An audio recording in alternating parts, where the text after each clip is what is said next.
I've just said. No, I'm just straightening up. What's up, everybody? It's the Bipolar Prophet, and welcome back to Drumard Farm and Farming Simulator 17. Been a long time, huh? I know I missed it.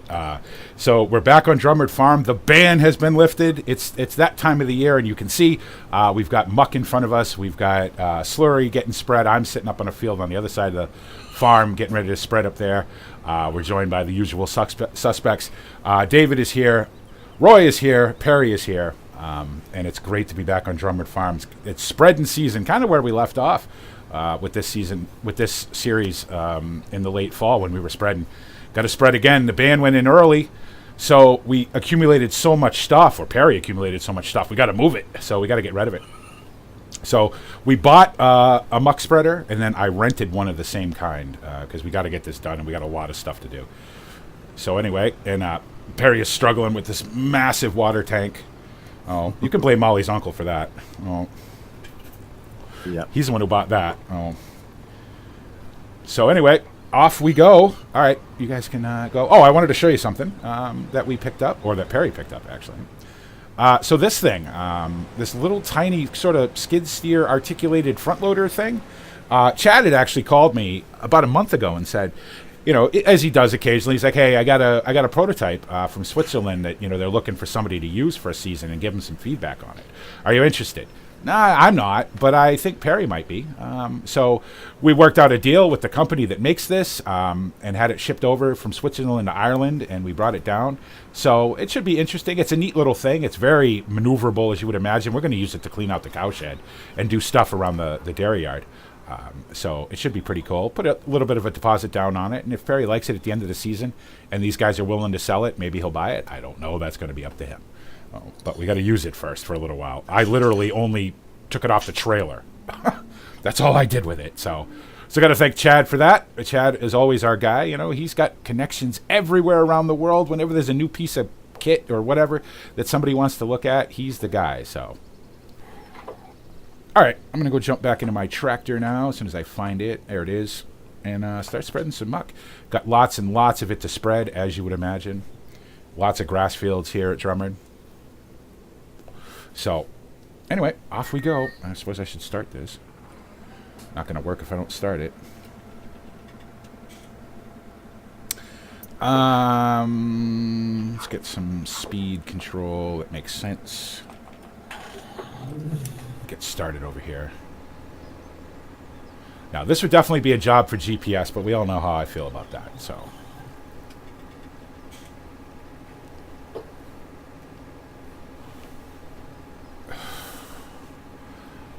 So sheep this year, Perry, eh? yes, we're getting sheep this year. Oh, well, it'll be lambing season pretty soon, so you'll be going to auctions and stuff. I know Molly was pretty excited about it. Yeah, and we can start Anna training. Yeah. I could. Even though she's still a pup, best to learn young. Oh, the dog. Yeah, the dog. That's right. Yeah. Gotta train the dog. Go on, Perry. I'll wait. Nah, go on. Are you waiting to turn around, am you? No, I can get out of here.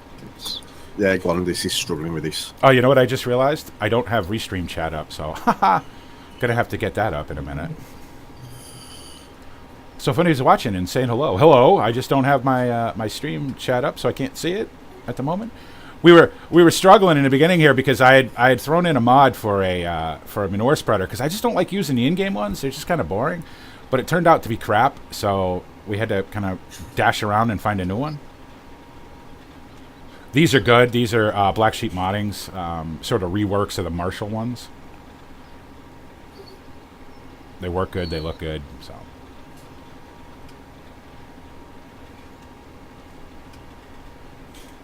And as you would expect, there's so much grass here in Drumard, and it all needs to be spread.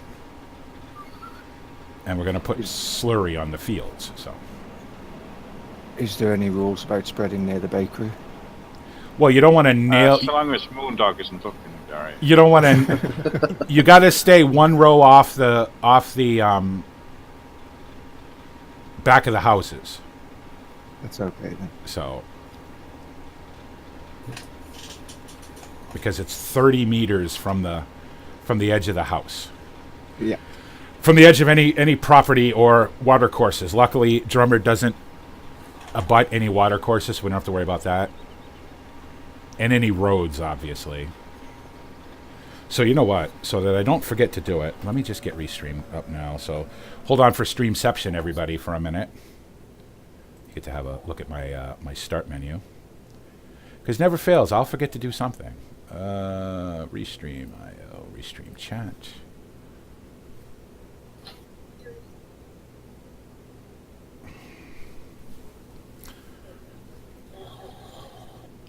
Okay, cool. All right, excellent. Now I can see if anybody's talking, and I don't need to make these guys do it for me like I had to do it yesterday with Farmers Dynasty.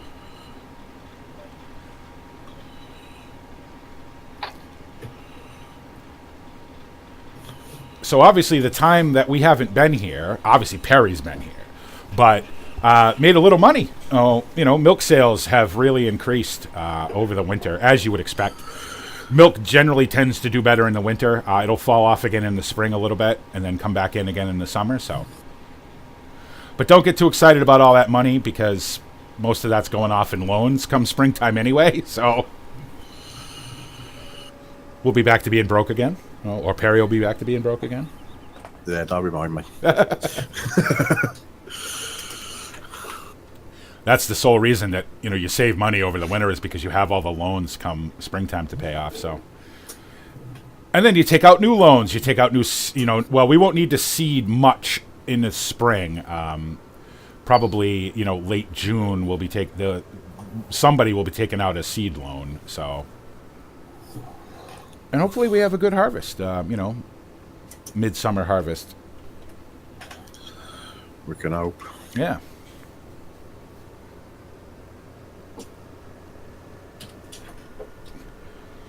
There is a massive advantage to using a JCB for this,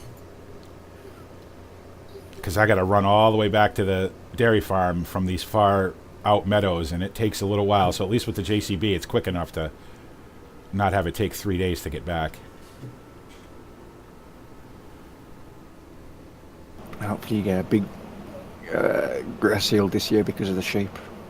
Yeah, we're going to definitely need more grass than we've been using. Now, we've gone through, what would you say, is that about a half a pit of silage over there, Perry? Yeah, about that. Yeah, so we've gone through about a half a pit of silage. We've gone through about a quarter of the amount of bales we made. So, you know, we're doing okay. We should make it till we get a first cut, probably be about the end of April. And for anybody who doesn't know, maybe you're new to the series, this is a 1-to-1 series. You'll hear that a lot from me, especially, where one day in Drumard Farm is one real-life day. So that's why we have to make so much stuff. That's why we have so much grass. That's why we make so much silage, because one day is one day. The cows get fed twice a day, every day. So we go through a lot of stuff. There's no compression on this whatsoever. Yeah, I'm just filling ahead of you there. That's okay. I can grab this way anyway. Roger. BP is Yep. here and going. Roger that. Yeah, I'm definitely coming down that road a little fast. That's an old ridge. That's an old ridge problem for me. I always drive down the farm drive a little too fast. Reefy always reminds me of that fact. Oh, I can wait. No worries. Now, when we empty out this pit, we're going to have to move up to the big pit, which means we're either going to move these conveyors or we're going to need somebody with a front loader to load us. Harry might be done to coast with it. I doubt it. Those cows eat a lot of food. Oh yeah. We're up to 166, was it? 167. 167. Nice. This is going to be a lot of back and forth, a lot of trips. There's a good chance, Roy, you're not going to have enough slurry. Yep, I haven't even done this first field yet, and I've already done 2 loads. Yeah, so we'll do as much as we can. Yep. We got to get the slurry out of there anyway. It can't sit there forever, so...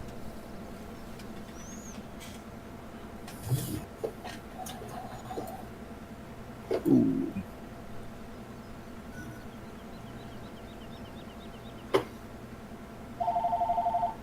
Not traffic jam. Yeah, we're all trying to get to the same place at the same time. Well, we'll just have to sit here and wait. That's all. Yeah, there we go. I had to adjust the conveyors. There we go. I should be out of your way. Well, no, he's coming back in this. Oh, like, okay. Yeah, I'll be backing in, hopefully, with any luck. Now, luckily, this spreader and my spreader are almost exactly the same thing. So I've had a little experience with this. But I'm still going to drive right into this hedge, aren't I? Don't forget that guy's post the signal by the... Yeah. I was just about to catch it. And I'm still probably going to catch it. Come on, turn. I should have went the other way. I don't know why I didn't. I should have pulled up into the house driveway. Would have been easier to back up. I should probably paint that fence post white so you can see it. Yeah, that would probably not be a bad idea. I'll get round to it. That's one of those things on the list of things that need to be done that won't ever actually get done. Yeah. We'll keep talking about doing it. Yeah. Am I anywhere near? Yeah, this? I'll do it eventually. Whoa.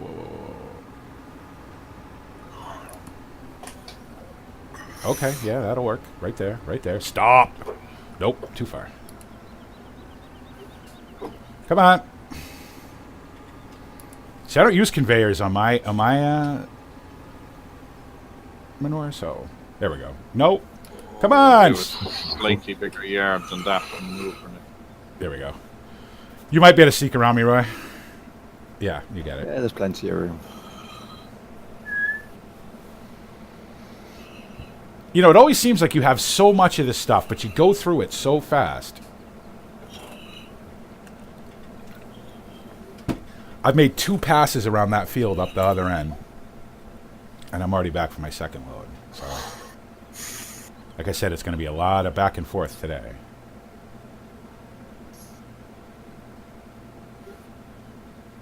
Whatever you do, Roy, don't park that thing in the slurry. Yep. I almost did one time. Brakes on a trailer weren't quite setting right, and I kept backing up. Next thing I know, it's like, oh, that's not good.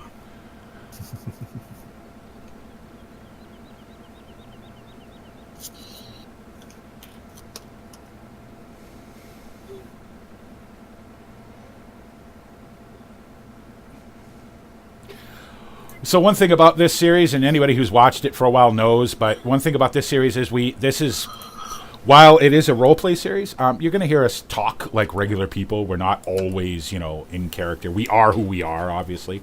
One of the other things is that because of the way this series works is, if it's a day of doing something, then it's a day of doing something. So, hey, Noel, how you doing? Speaking of Drumard Farm, I should point out, for anybody who doesn't know, this is Drumard Farm by Scuderia, my good friend Scuderia. It is based, or the yard is based, on this gentleman's farm, Mr. KCVX. So, and thanks, Noel. That means a lot coming from you, so I appreciate it. But if we spend a day spreading, it's because we need to spend a day spreading. We don't jump around between jobs on this farm. We do what needs to be done when it needs to be done. So we try to run this as you would run a real life farm, as close as we can within the constraints of Farming Simulator. So you're going to see me on my stream driving back and forth a lot. To reload muck. Now, would you maybe bring piles of muck up to the fields? Possibly. Unfortunately, we don't have the equipment for it. So I can just tell you that this hill, though, this hill kills me every time. And I don't want to lock the diffs on the pavement, so we'll just creep up the hill.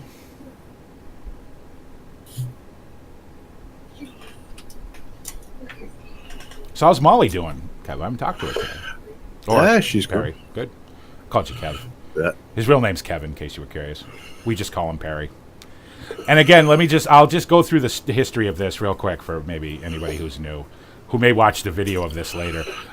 This obviously is an extension, hence the name, of my now very long-running Old Ridge Farm FS15 series. Perry and Phil, who are twins, were originally Courseplay characters. And Mike and Roy, who are now real people, were Courseplay characters after Perry and Phil got this farm and moved to Ireland. So it's all kind of come full circle, and I got to say I'm thrilled. I couldn't be happier. Little treat for everybody. The Old Ridge series will now, at some point, once I get it set back up again and everything, hey, Brendan, how you doing? Is going to be a real-life multiplayer series. Yeah! I know I'm excited. So, real-life... Awesome. 15 again. Yep, real-life multiplayer on Old Ridge Farm. So, which is either going to be awesome or I'm going to freak, because I've been on it by myself for so long that I'm used to it. I'm used to doing what I do, but it'll be a little while before that gets set up, because some of you guys probably know that I had to install a new hard drive on my system because my old one died, and I lost a fair bit of stuff. So I kind of got to get it set back up again.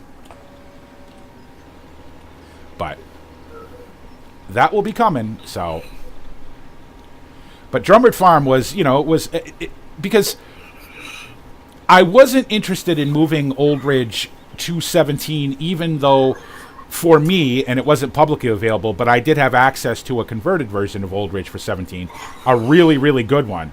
But I wasn't interested in moving it because of the way that I had my Old Ridge set up.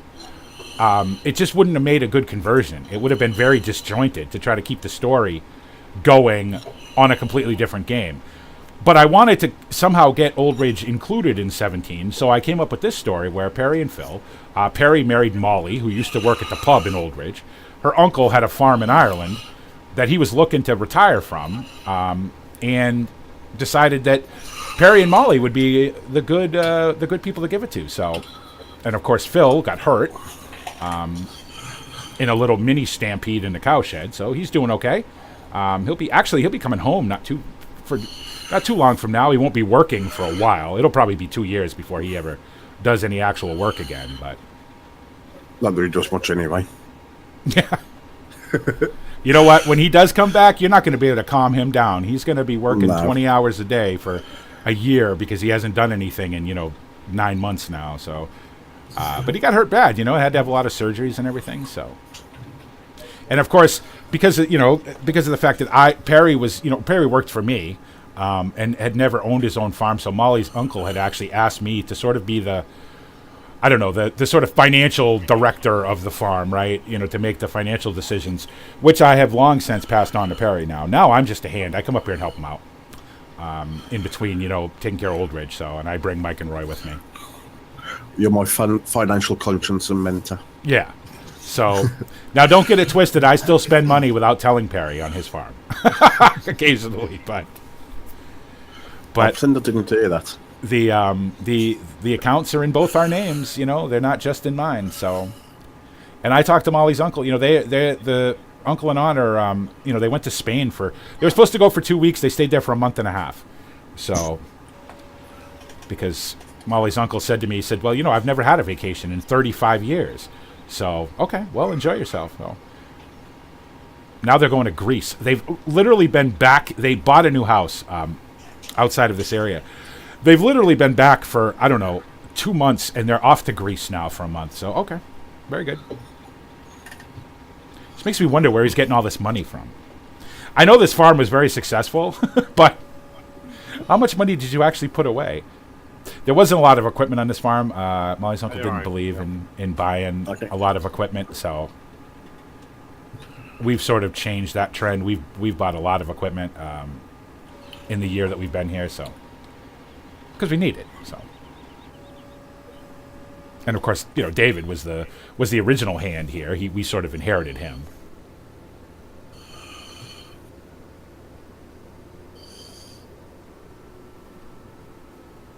Nope. Beacons. I don't want Perry yelling at me. Yeah, you may want to go to the other pile. Okay, how are we doing that? Are we going to bring the conveyors up, or can we use the telehandler? Is anybody using it? No, it's up at the top farm. Oh, up okay. at the Up the storage bale yard? storage. Okay. Yeah, so I'm using it to put the bales into the mixer. Okay. That's what the pile is up there anyway, isn't it? Yeah. And just, again, because this isn't a full 100% always in character story, David still doesn't know his way around the farm, and he's lived here for 15 years. Because obviously the only time these guys play on this is when we're doing this. So, whereas for me, it's now that I'm back into it, it'll be a daily thing. I'll be on the farm every day. So, although I will say that Kev spends a fair amount of time. Kev, who plays Perry, spends a fair amount of time. He knows the farm. So I might just have him send me his save games from now on. But I love this map and I want to play on it. So I'm that guy. I've been on Old Ridge for 3 years, over 3 years. You know, I'll be on Drumard for a very long time. I don't bounce around a lot on maps. I tend to find one I like. I make it my home and I stay there forever. Oh, and that's just the way I play. So, and the fact that we do things at a realistic pace on this farm, you get the sort of progression of it's winter now and we're spreading, and then come spring we'll be doing whatever needs to be done. We'll be planting a few fields we didn't plant over the winter. We'll have a midsummer harvest. So, and that's all going to happen in real life time. You know, it'll be midsummer by the time we harvest all the crops that are planted. So that one's pretty much empty now, yeah? Yeah, that one has, that's what I'm saying, yeah, there's not a whole lot. I got another load out, but that's it. And I drove right by the entrance to the road. That's why I did warn you on the way up. You did warn me, but I was yakking and not paying attention. Well, we're going to need some method of filling these up there, then.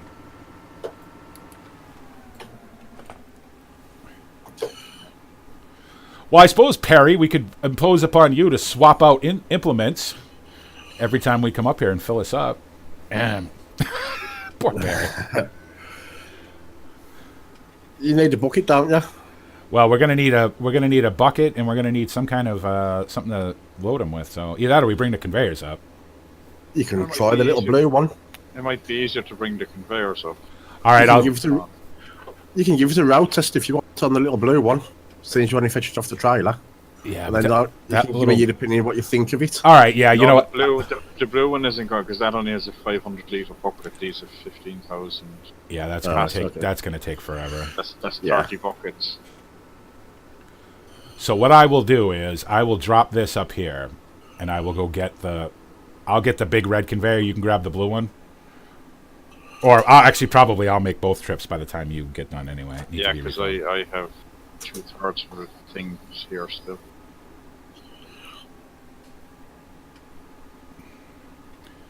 Yeah, so I can't load these the way I normally load them. Yeah. So there's our pile. There's our big, all our silage bales, which actually at one point extended all the way out to the end of this thing. So you can see how much we've used. You can see how many bales we've made over there and how many we've gone through already.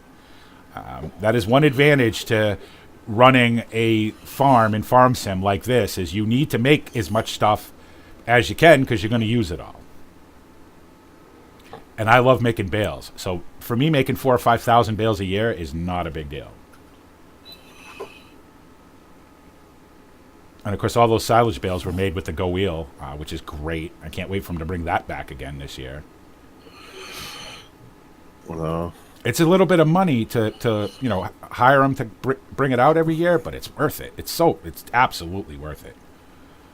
I don't think that I would. It's up to Perry at the end of the day, but for me, if there was one of those around my area in Old Ridge, I'd have them bring it out. But the cost of having it brought from Ireland over to Old Ridge is a little prohibitive. So I have a baler wrapper, but I wouldn't. I told Perry I wouldn't buy a baler wrapper if I were you. Why would you? It's cheaper to have them come out and do it. Yeah. All right, so now this is going to be where I screw up and jump out of the story, because I've never actually. I think I set these conveyors up, but I don't remember how to use them. All right, so you have to get in it, right? You have to get in, yeah. And then, is it going to let me fold it up with stuff on it? It is, okay. And then, is this lower? That's lower. And then you should be able to attach the tractor. Did you bring the tractor with you? No, yeah, you want to go. The tractor is the other end. Yeah, I'm going to turn it around, I hope. Or maybe not. How do I? Oh, is it backwards? How do I gotta start. Yeah, you might have to go backwards. It's, I think There we forwards go. is towards the low end. Yeah, I got it. It wasn't actually started. Crap. Hay bales. No, because they don't have to be started to work. Then if you started to move. Yeah. I thought I'd started it, but I didn't. No, 'cause I started the little one because I had to move it to refill. I think we did in the before we changed out muck spreaders. We had started it then. All right, so I hope I can get this. This thing's got a big swing on it. I hope I can get it up this road. This road's a little narrow. We'll see. I'm gonna stay out of the cab for a minute while I negotiate this turn. Yeah. Yeah, come on. Probably. Maybe bring it that way. Well, I gotta go this way. Yeah, otherwise it means going all the way down to the road to spin round to come up to the by the silage clamp. Yeah, I don't know that I'd make the turn by the shed with it. I mean, this road isn't. Once you get up here, it isn't narrow. It's just making that first turn. Yeah. All right, cool. Might have to get that little implement to nudge it around a bit. Well, that front loader prototype we're testing, it came with two options. There was a mower, which I didn't see the need to have, and it also comes with, if you look at the back of it, it's got a hitch with hydraulics, so it'll actually pull a trailer. That's right. Yeah, you can actually put a hitch on it, can't you? Yeah, so we That did get wouldn't be a bad idea actually to get that. we did get for that moving option. The likes of those conveyors around. Yeah. All right, so I don't know where's going to be the best place to put this. Oh, not that. Don't do that.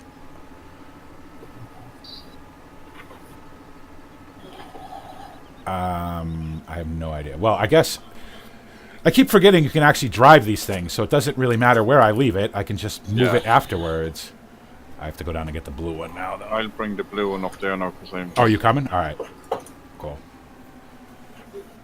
So there's the sheep pasture directly ahead of me.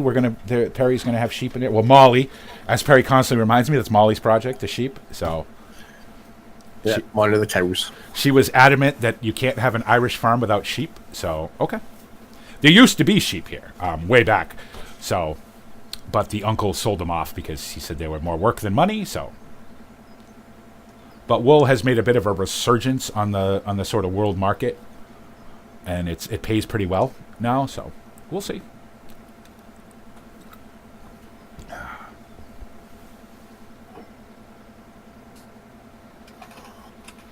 Jeez, hope I have enough muck. We should. I don't know how much is in this pile. It's tons and tons and tons anyway. But we'll see. What are we going to run out of first over there, Perry? Straw? Yeah, we've got no straw in here at all. Okay. Up at the storage, yeah, straw's going to be the first one to run out. Okay. I don't suppose there's any chance that's going to last till No. the late June. No, I didn't think so. So we're gonna have to bring some in, I guess. Okay. Oh, more money.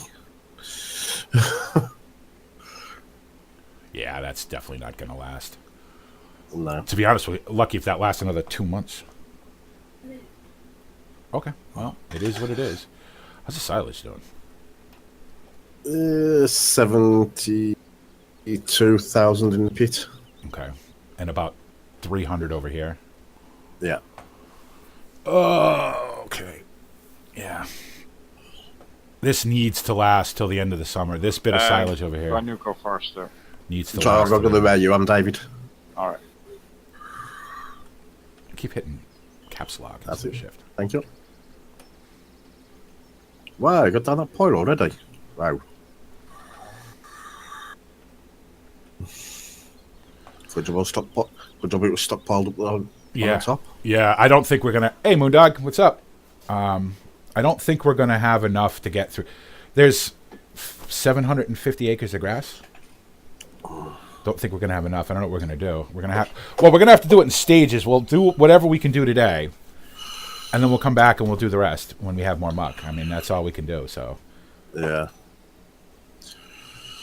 because muck is not something you can just go buy. Nobody wants to give it up. Even guys, we were talking this morning when we cut in. We were down the bakery. Of course, we were. And we were talking to some guys, and they were like, I got so much muck, I got to move it. And we're like, yeah, us too, but... so you sort of think to yourself, I'm like, well, what's it going to cost me to buy a couple tons of muck off you? Oh, no, I can't sell it. No, of course not. Oh. Because you can only store so much of it. And it's based on your acreage, and it's based on where you're actually storing it. So luckily, we got a good space up here to put it. We could fill this used to be a field, but we don't use it as a field, so we could fill this entire thing up with muck if we wanted to. Now, David's the conveyor guy, so I'm gonna watch him do it, because it's not particularly difficult, I know, but they're gonna need to be moved around a lot. Oh. No worries. Yeah, no worries, Moondog. You're welcome to join us if you want. The bakery's missing you. Yeah. Yeah, nobody was spreading any muck over it or anything. I like how Roy asked me, and I just had a vision of him just at the edge of the bakery going, whoops. No, I'd have stopped and gone in there. How many times I've done that at Old Ridge? I've got up to the edge of a field and gone, crap. I can't spread here. Oh, because it's right on the road. It'll go through the hedge or whatever. Trying to try that there, so... Yeah.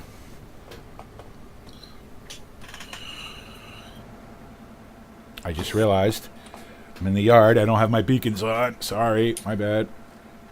Can you turn them on? No, thank you. Where'd I leave my spreader? Down below where I am. Yeah, I see it.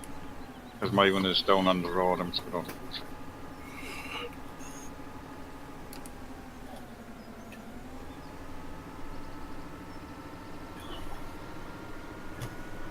Actually, not driving to Perry's silage bags. Yeah. No, I don't fancy restacking them, thank you. Because that would be a nightmare, yeah. I'll be putting in for my holidays then.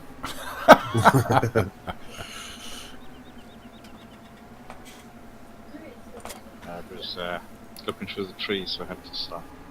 Yes, okay. Alright. This should work. Oh, yeah. Perfect. Cool. Yeah, once it keeps filling up, it's drawing it through alright, yeah? Yeah.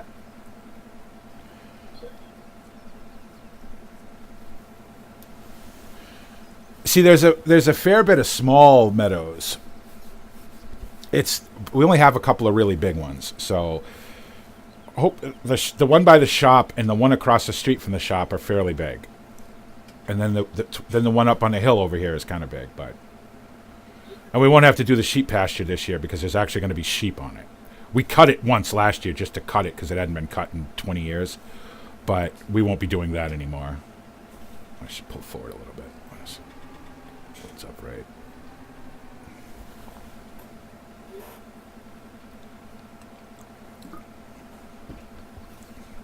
We got to keep the sheep happy. Make sure they have grass up there to eat.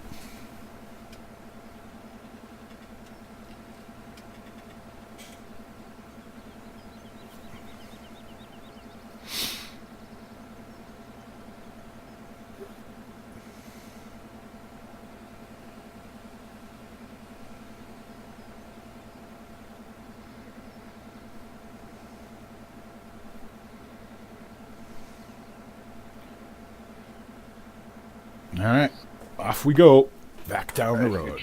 I'm just coming in the gate there now.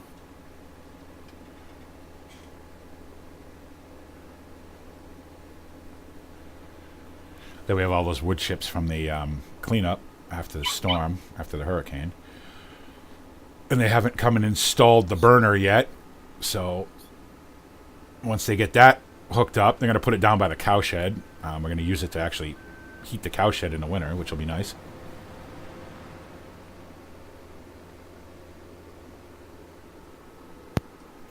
I can't even start sleeping in there. Yeah, I'm saying.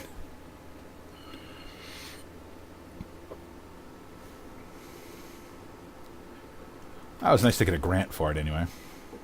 Yeah. Because they're not cheap. So. Of course, we're going to have to keep it fed, which means we're going to have to come up with some kind of chip solution. I still think, we talked about this, me and Perry talked about this a while back, that one of these fields could easily be converted over into poplars. And we'll just get somebody to come up and, chop them every 2 years. Roy? Oh. That can be Roy's job. Yeah, but we'd have to hire somebody to come in. We'd have to hire a contractor to come in and do it because we're not going to buy a forge. Because we'd have to buy a forger, then we'd have to buy the head and everything, and that's big money. Is this farm going in to use the bee to start having bees? Help pollinate, if possible. Well, yeah, we talked about that too.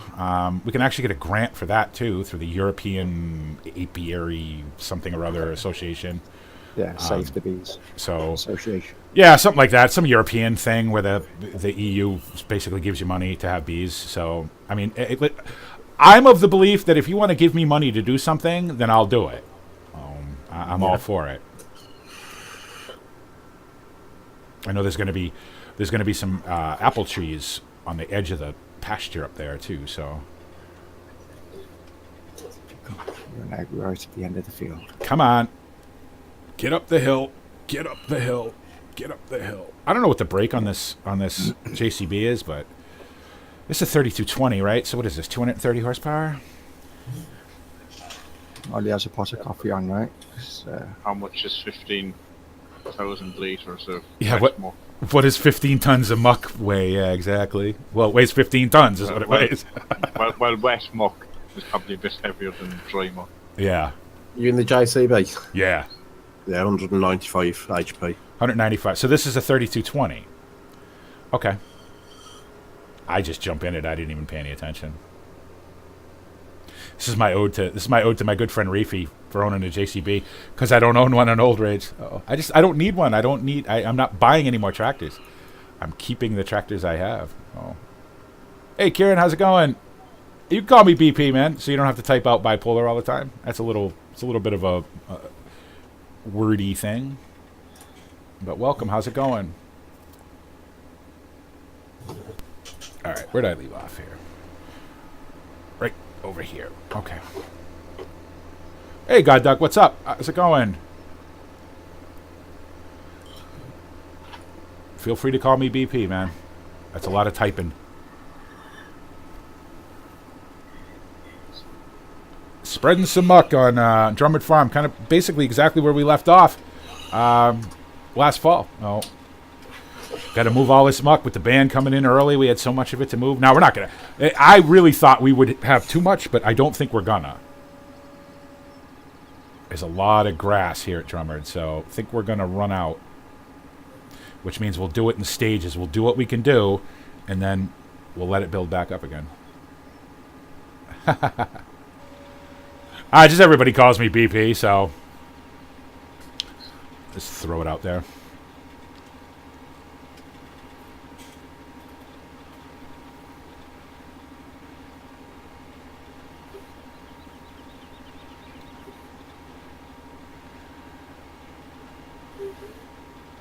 How you doing for slurry, Roy? Okay, fifth load, still over 4,000 litres. You're not still on that same field, right? The last little patch on that field. Really? Wow. Yeah. Yeah, that field is massive, though. Mm-hmm. That field is massive.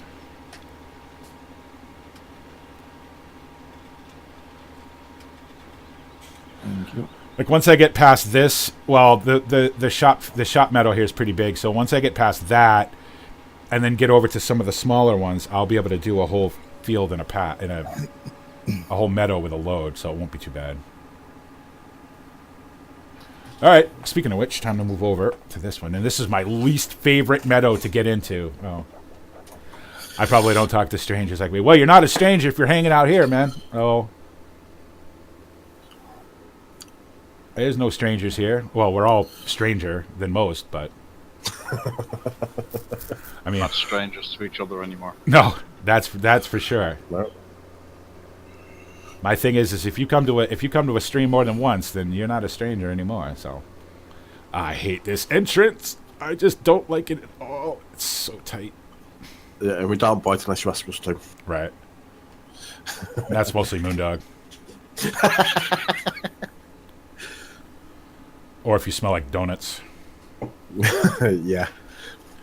There we go. There's a monkey show thing. We'll just be on about that now for an hour and a half. I do not. I don't have Instagram or a Snapchat because, well, first of all, outside of like this, I don't really have a real, like I don't have anything in my real life that would be interesting to share on that. And plus, my phone is not fantastic, so I don't really use it for much. I make about 4 phone calls a week on it. And most of the time don't even know where it is. So like for me to post pictures on Instagram of what I'm doing in real life, this is what I do in real life. So Picture of your chair. Yeah. You know, picture of me sitting on a computer for 14 hours a day. That's pretty much what I do. So not so much in the summer, but you know, in the winter, this is pretty much my life. So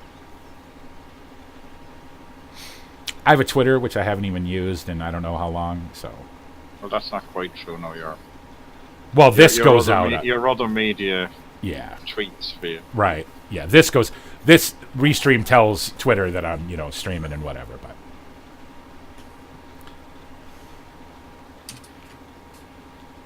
so far, have you made it, David? Where are you? I can actually see what you've done from field 28. I've done the 2 on the side of the road, and I've done the 2 that are kind of in the same field. I want the second one of them, but I've just started it, so... Yeah, I can actually see what you've done from where I am. I can see the texture on the film. Yeah. I'm Moondog. Hello. Hey, Moondog. Hello.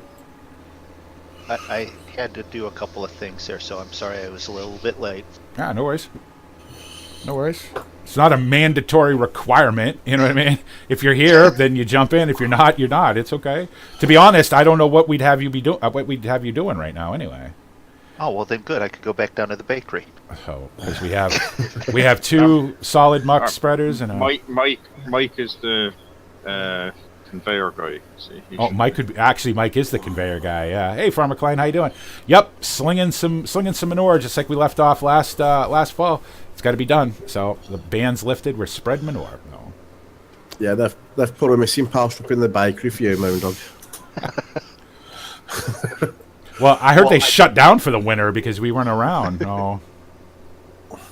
Well, here's the funny thing. I was just finishing eating before I jumped into Discord, so you guys didn't hear me just slopping up spaghetti while... Well, that would have been in character. It sure would have been, yeah, probably. Could have sent you down the village. This Moondog brings a Tupperware container of food with him on the ferry and then eats on the ferry. I'm not even awake on the ferry, like because we got to leave at 10:30 at night. You know what I mean? We got to leave out of Old Ridge at 10:30 at night to catch that ferry because we got to drive, you know, 3/4 of the way across England to get there. So I'm not even awake. God knows how many times I've fallen asleep driving. Whoops, probably shouldn't say that out loud. Cat's eyes are brilliant for that. Yeah. When you hear that noise, you know that, I probably should be looking the other direction now. I try to sleep on a ferry, but it depends on if it's I went by it again. No, I didn't. Not next one. Yeah. Ferries, it's too short. It's too short to get a good sleep, but it's too long to stay awake. To stay awake, right. It's 3.5 hours. And in 3.5 hours, you're not going to get but an hour and a half sleep. But really... I was following you in complete... Don't do that. Wouldn't stop. Don't do that. I came in at the wrong angle. It's my own fault. Oh, okay. Farm sim. Yeah. Because Farm Sim. Yeah, you know what? We're having a bit of an issue with Farmers Dynasty. Well, I'm not, but another YouTuber is. So I gotta wait and see if I'm even allowed to continue to stream that or not. We'll see. Once a week, that's on the once a week rotation. I like it. It's fun. I start off playing it and I hate it, but by the time I've played it for 2 hours, I really like it. So it's kind of how it goes. I still am reticent to call it a farming game, but it is a game. It's a game. Perry, you need to be down there watching him as he pulls in. for the safety of your equipment. You don't worry about that. Oh, that's the hard. He's got the hired one. It's okay. You don't worry about that. Okay. I'm not worried about the hired one. You worry about the safety of my equipment, okay? That's all you need to worry about. It wasn't the tractor, it was only the hired implement. And you're supposed to drop them like you stole them and you. Oh, okay. Well, I can do that. Now, this pile's not exactly disappearing quickly, so that's good. No, I mean, I would say well, it's kind of farm sim. It's deceivingly. And no way to different pipes. no way to know how much is in that anymore, like there used to be, huh? Yeah, I was doing it earlier with I filled the bucket up, and I put it into a trailer and half filled the trailer from my little front loader bucket.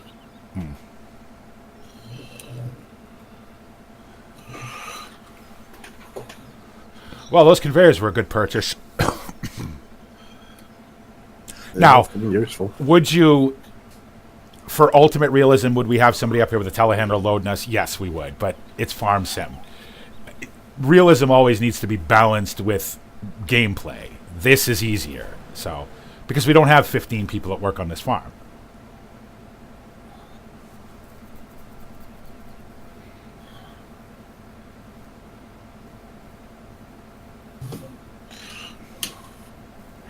Sometimes Andre from Moondog works for my other bakery.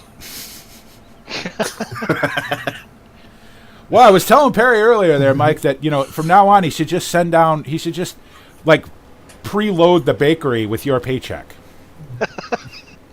From when we're up here I and don't he pays spend you. that much there. We stopped there on the way in. We stopped on the way in today. No, we do, but I'm just saying I don't spend the whole amount at the bakery. No, he spends some in McDonald's. Yeah, let's go back to old ways and eat. I tell you what, well, I spend it's £1,000 every time I come out here. It's £1,000. So between the ferry, because obviously I pay these guys ferry, you know, and then me eating and fuel and everything else. So it's about £1,000. It's worth it though. I don't mind. I'm not the only one sitting in the bakery. I normally see Roy there. Roy's there a lot. I generally go. I mean, I go in first thing. I go when we first get here, and I get coffee. Yep. I need a coffee, in fact. Yeah, I was just thinking I could use one too. There's a pot in the house. Awesome. Molly knows to keep the coffee topped up. Yeah. For me. Well, the thing is, we're back and forth to the farm quite a lot. It's easy just to get everything. Run in and grab one. Yeah. Yeah. Yeah, I appreciate the advice on the game. God, that just again, a lot of times people will give me tips and stuff, and I'll completely ignore them. And it's not because I'm trying to be a dick; it's because I'm BP and I play the way I play. But if it's something that I don't know how to do and I need to be able to do it, absolutely, I appreciate every tip I get. So I'm just glad I got the basic farming equipment now over there. I've got the harvester and the trailer and everything. We'll go get the seeder after I harvest this other field of whatever it was. And if there's one thing you sort of know what to do, it's the actual farming. Yeah, I get the farming end of it, obviously. Yeah. I'm still not... see, the thing it's weird because I really enjoy looking at the game. It looks amazing. It is the best looking farming game on the market, I think. But the actual sort of, I don't know, nuts and bolts of the farming, they need to fix those controls. If they gave us a little bit more linear control of stuff, it would be a lot better. Like, in Farm Sim, when you turn your steering wheel, how much you turn the tractors depended on how much you turn the steering wheel. Well, doesn't work that way in Farmers Dynasty. So, eventually, if they're allowed to continue to develop it, then, hopefully they fix it. Thanks, I want to play it. Looks good.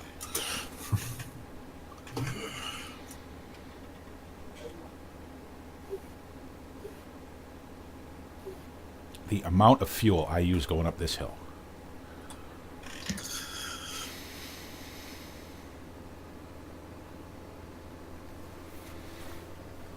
Evidently, you've made it up this hill before. Well, many times, yeah. Many. I'm watching the playback, and it's like 2 miles an hour. Yeah. Yeah, I just don't want to lock the diffs on a pavement, so I just let it struggle its way up there. It's not like you can't get any more of a run at it. No, you really can't. You got as much as you can get. Because if you come around that corner down the bottom I mean, obviously I'm loaded down with muck. I come around that corner, I got to stop. I'm supposed to stop down there. I don't even do that. So one of these days I'm gonna get nailed. I mean, I look before I look before I go out, but I know that if I come to a complete stop and then try to run that hill, I'm not gonna make it. So.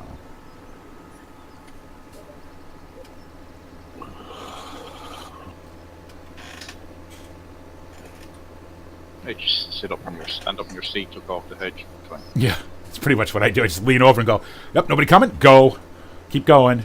But you can't go around it at 40 miles an hour because you'll tip the damn trailer. That's all I need is a trailer full of cow shit all over the road, and for Perry to get a bill for that. Sir, didn't you get? The guards wouldn't be happy about that. No.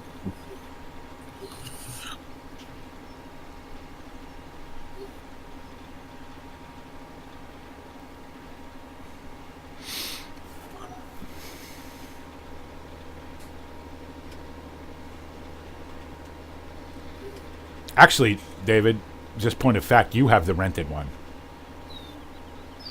We weren't going to tell Harry that.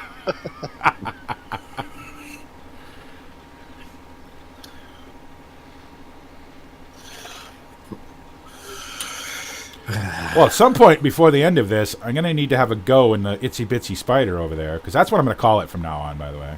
Oh. I mean, I took it off the trailer, but that's as far as I got with it. And Chad's going to want to, he'll be calling me going, "Hey, how was that thing?" I don't know, I haven't used it yet. No, it's got a lot of lights, and I know that I barely fit in it. And they're supposed to be working on a Big Brother. Yeah. In case anybody's curious what we're talking about, the little blue and yellow sort of skid steer articulated front loader from the Mod Hub, we got that because it looks cool, so we said let's give that a go. It'll be good to clean up the yard. It's too bad it won't lift a bale, though. But it is very light, so I can see well, that's the idea of the Big Brother. Yeah. It'll be a bit more useful. Well, that would just be used for mucking out the inside of the barn. Yeah. Yeah, for now, that's what we're going to use it for. It's cool. It's got some cool features, though. I love the fact that it tells you what the angle of the bucket is with the lines. You know, not just the loader arm, but the bucket itself, which is really handy. Yeah, it's got the two red and green lines. Yeah. On them, so. That's really handy. I actually found myself, like yesterday when I was taking it off the trailer and I'm looking at it, and I'm going, okay, so that's on the ground now, and I jumped out to make sure, and it was. So, you know, that's a script. It's just like the loader, what is it called? The angle script or whatever that we one use. That shows you you. That's just an adapted version of that script to show a line instead of a number. Because in real life, if you look at telehandlers and stuff, they always have those things, the angle meters and all that to tell you. I'm with the warning that depending on the implement you have, as to it may not actually be 100% level. Well, I found one way to make sure I don't forget to turn my beacons on. Just don't turn them off. Yeah, that's why I can shoot all together.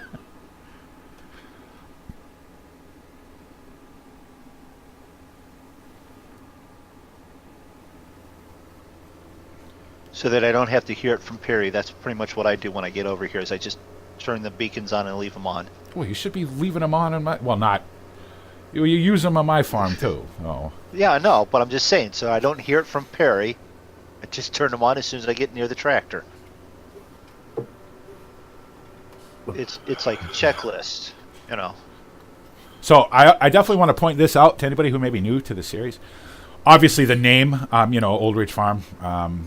it's obviously an extension of my Old Ridge Farm FS15 series. But what I really want to mention is, if you like this, and you like this sort of, story-driven farm simulator, then you need to go check out my good friend Reefy1952, the originator of this.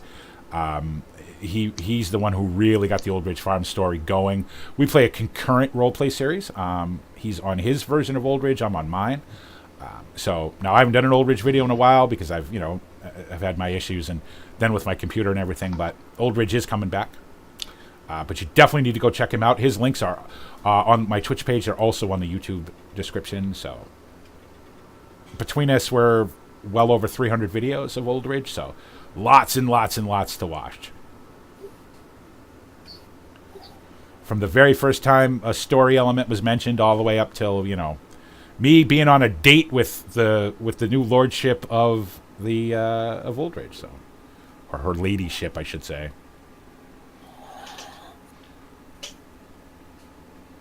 Actually, many dates. So. And don't anybody ask me; it's none of your business. All right, fine. I won't ask how that's going. Never mind. Well, obviously it's going well. Oh, we've been out. We go out every weekend, just about. So.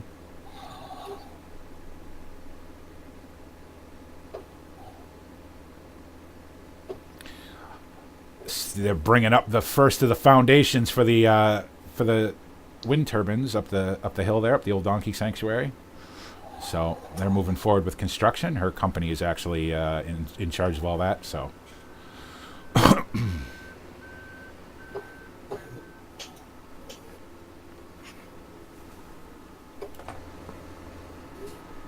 So that'll be nice. We'll have a bunch of wind turbines up there generating electricity, which is going to be free for everybody in Old Ridge. Not for the farms, but for the residential people. It's going to be free power. I mean, how can you complain about that? Free. Yes, thank you. We'll have that. And whatever's left over gets sold on to the national grid, so, it's perfect. Does that mean McDonald's will be cheaper then? No, just resident. Did you hear the part where I said residential customers only? We still, all of us big consumers still have to pay a little bit. Oh. Yeah, but I would live in McDonald's. Of course you would. Residential. You do anyway. Well, yeah, but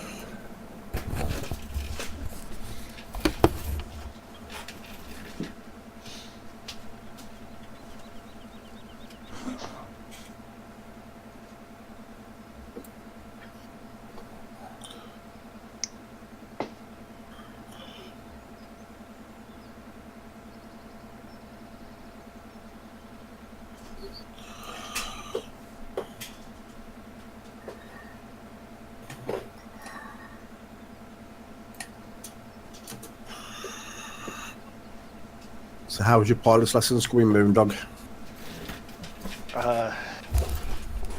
Not too bad. That's interesting that we end up here at the same time every time. Yeah, I even detoured for diesel.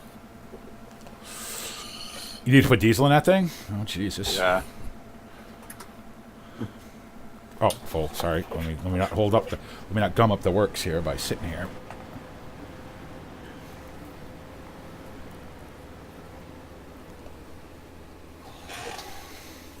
Makes me want to spread wood chips on the field. Maybe we should get a compost plant. Yeah, because I've got. Do you know what that costs to put? Do you know what that costs the company to put that down there? Between buying that field from the major, now he gave him a break. All the equipment and the actual machinery, I think it was around £2.5 million. That wouldn't be cheap. Of which I have gotten about £80,000. That was the biggest mistake I ever made, was going in with them. Yes, I get the use of a field that I wouldn't have otherwise, but other than that, it's just not worth it. They rarely ever pay me. They rarely ever run it. Because they don't want to bring anybody up from Bristol to run the thing, and that's where their main plant is, so. They got me on the email constantly. We need trees cut, we need trees cut, we need trees cut. Okay, well then get somebody up here to cut them. I'm a farmer. You know what I mean? The deal of this was that I let you use my old storage yard that I wasn't using to build that thing, and you pay me for the privilege. But oh no, that's not really working out. Eventually I'm gonna have to sue him, is what's gonna have to happen. I'm gonna have to sue him.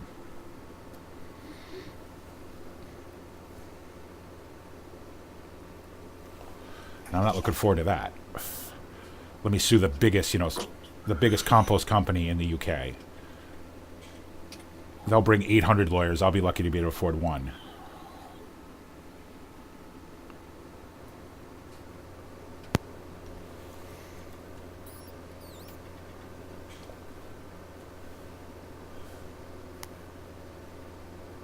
And the only person keeping the BGA running down there that they run to is Mike. Mike's the only one who brings anything to it. I can't afford to. I don't have the acreage to be able to feed that thing, so we don't generate a lot of power through the VGA, but we never did. It was put in as a thing, right? One of those political things that you do. And of course, this all happened before I was ever on Old Ridge, but listening to Mike tell the story, it was just put in because it looked good, and it looked like, it made it look good that Old Ridge was generating its own power and everything, but we never did. None of our power comes from that. Which is why everybody was so in except for the Crawford Browns, of course, was in such favor of the wind turbines. I'm pretty sure there's an I in that word, right? Because I always say wind turbine. It's wind turbine.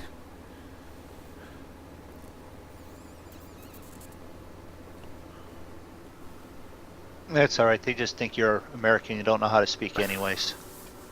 Well, I am American, so. I know that. So there's that.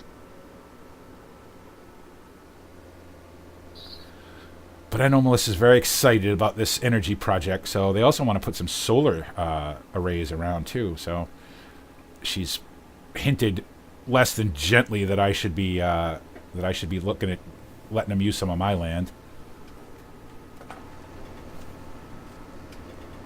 I gave her the same answer I gave everybody else. I will absolutely let you use my land if you pay me. Should that funky sanctuary hill, what way is that face? How's that face in the wrong direction? Well, no, they turn. I mean, they track the sun during the course of the day. Yeah, so. but the back of the hill isn't much good when the No. sun isn't. No, that was the one thing that they talked about, because they wanted to put them in between the foundations of the wind turbine. But I think when they went up there and did the engineering of it all, they were like, yeah, that's probably not going to work. So what they want to do, or what she wants to do, and what her engineers are telling her that she should do is, she should convince me to use the back end of what I call the new dairy meadow, because that would be a perfect place to put them.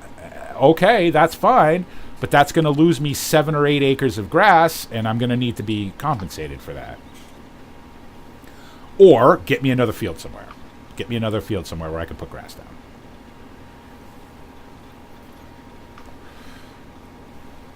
It's just hot and heavy with us when we go out to dinner. Those are the conversations we have. I talk about cows, and she talks about, how. You just have to be careful about how you phrase the term, I need to be compensated. Yeah. Yeah, because I definitely don't want her ladyship coming and knocking on my door saying I'm being inappropriate with her daughter.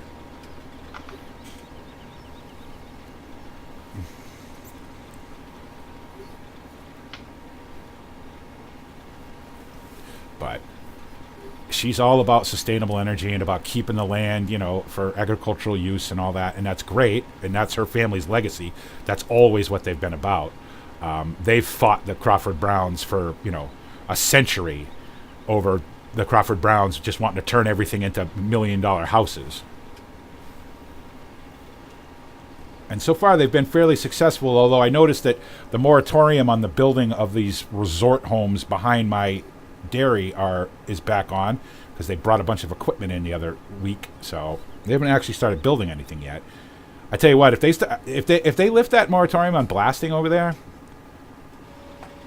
I don't know what I'm going to do, but I'm going to do something, because I can't have it, especially with calving season coming up.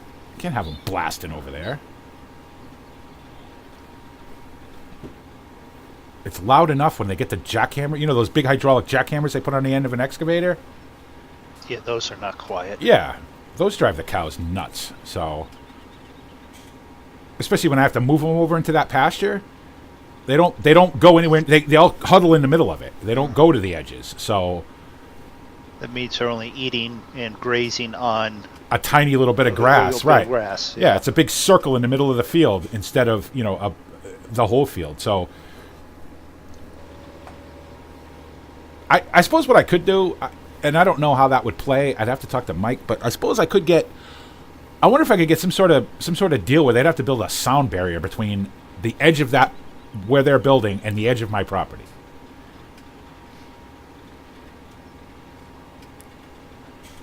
Because it's too damn loud. It's and the blasting the sound barrier isn't gonna stop the shockwave from the blast coming over. So they just want to knock that cliff down a bit so they can put 6 more houses over there. I just don't know who's going to actually want to live there. I mean, let's face it. You know, a dairy farm, while I enjoy the smell of a dairy farm, it isn't pleasant for people who aren't used to it. I remember Molly making a fuss about it. She was like, it stinks. Right, it's a dairy farm. It's going to stink. I noticed Molly doesn't ever come up to the top end of the farm with the massive pile of muck up there. It does take a strange person and a strange nose to actually, But it's, while spreading I love muck, it. it smells like spring to me. It smells like money to me. That's what it's. That's what I want to say it smelled like that the other day when I was driving up the road. To me, it smells like money, and I know Perry's the same way. To me, it smells like money. That's what it smells like. That's why I like it. So now, slurry is a whole other thing. Slurry is you're wearing a mask, right, Roy? When you're pumping over there, when you're refilling. Absolutely. Yeah. Absolutely. Yeah, because once you mix that after the winter hiatus, you have to.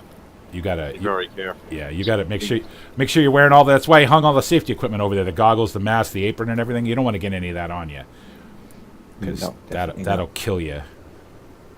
I mean, do I do it? Yeah. Do I go out there with bare hands and hook up the pipes and everything and turn on the pumps? Yeah, because I'm an idiot. But you definitely don't want to. You should definitely be wearing a mask. We had to get somebody to come in and stir it because we don't have an aerator, so we had to have somebody come in and do it. So. Well, add a bit of flavour to your food. Yeah. It's bad enough when you got a blockage Can't inside be any the tank. worse than diesel or brake fluid or any of the other You have to- bits and pieces you get on your hands when you're doing stuff. Well, you know, that's the sole reason why I won't pump human waste. I can. I certainly could do it. I have a permit to do it. So does Mike. But I won't do it because the stink. Slurry is just about at the edge of my ability to be able to stand it. And with the amount that we have to pump, you know. But I won't pump human waste. It's just, no, I'm good. That's a whole other order of stink that I don't want to deal with. Because we could go down the Old Ridge wastewater treatment plant and pump out all the sludge out of there and use that, but you know, I spent £15,000 for a permit to do it, and I've never actually used it. My permit will be up this year anyway, so I'm not going to renew it. I know Mike does it occasionally, but it's good for potatoes, and he grows potatoes, and I don't. So, and don't get any ideas, you. Or if you want to do it, you do it, but don't make sure I'm not here when you do it. Who, me? Yeah. You go down the other end of Drumard down here, and you hook up to the wastewater. I don't know what a permit over here costs, because it's an EU thing, so I'd imagine it's fairly expensive. But Nah. the one in the permit for Old Ridge for me to pump out of the wastewater plant, and it's sludge. It's not even you have to mix it yourself. Basically, what you do is you go get trailerfuls of sludge, you put it in your pit, mix it with water, and then you pump that into your slurry spreaders. Right? It was $15,000 for the permit to be able to haul the stuff and to be able to spread it. Nah. Just another thing to have to keep doing. Yeah. I'll just show us what the cows produced. Absolutely, because we don't require any specialized permits for that, because we already have the permits for the cows. So It's free. yeah, well, free. I mean, how much, you know, aside from me, because you're not paying me, but all the other guys you've got spreading right now, how free is this right now? Okay, the product we're using is free. This is the Go and fetch it and mix it with water and put in your water and because you'd need fuel to go and fetch it, and you'd have to dig another pit. See, I have extra pit, so I could put it in there and do it. You don't have one; you'd have to get an extra one. And at some point, we're going to need an auxiliary slurry storage up here anyway. We're going to generate more than we're using, so yeah. we'll give UK Agri Solutions a call, and I do a lot of business with them, so they might be able to hook us up with something. Okay, sounds good. Well, I'll let you give them a call, actually, because you probably want to develop a relationship with them, too. All my slurry and manure handling stuff comes from them, and they're great. And my mix station, too. They're fantastic. They do Yeah, good. I'll just drop your name into it. Yeah, I would. I've spent about Sorry, Roy, I'm going to this field. nearly 200,000 pounds with them, so...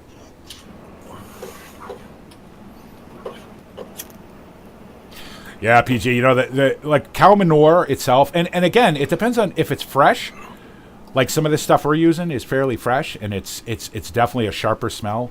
Composted cow manure is fantastic. Smells like nothing. Smells sweet. You know what I mean? But slurry is just a whole other thing. No. Like, you can't be anywhere near it. When they came down to aerate it, because we don't, Perry doesn't have the aerating equipment, so we hired somebody to come down and do it for us. You can't be anywhere near it. They couldn't even be home. They had to go out. Him and Molly had to go out. That will kill you, that stuff. Yeah. There's ammonia and methane coming off the top of that. So that's why you got to wear goggles and gloves and everything when you're moving it. So, which I don't do, but I should start. I have all the equipment. I wouldn't have got my safety certificate if I didn't, but I make these guys do it, and then they yell at me when I'm over there pumping. They're like, gloves? Yeah, whatever. The occasional time I forget, I don't say nothing to you that I forgot. Yeah, well, until just now, anyway, yeah. Let me catch you not wearing this stuff. It's, you know what? Here's the thing. It's one thing to say. Well, it's gonna be a huge fine if one of the inspectors come in and sees us doing it without this stuff. But it ain't about that. It's about your health. You know what I mean? I don't want you guys getting sick because of this stuff.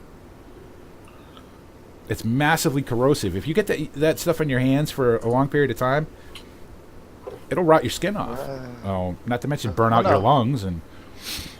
All those are very good points, and in the other life that I've had, with the maintenance work, I have spray painted oil primer without a mask, and I'll tell you what, that was an enlightening experience.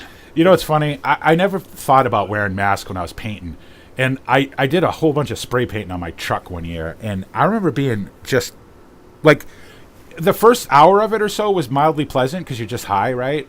And then afterwards, I just was sick. And that had never happened to me before. And I actually went out and bought one of the good respirators with the twin filters and all that from Home Depot because I was like, I got to spray the other side of the truck. Now I'm going to die before I get there. Yeah.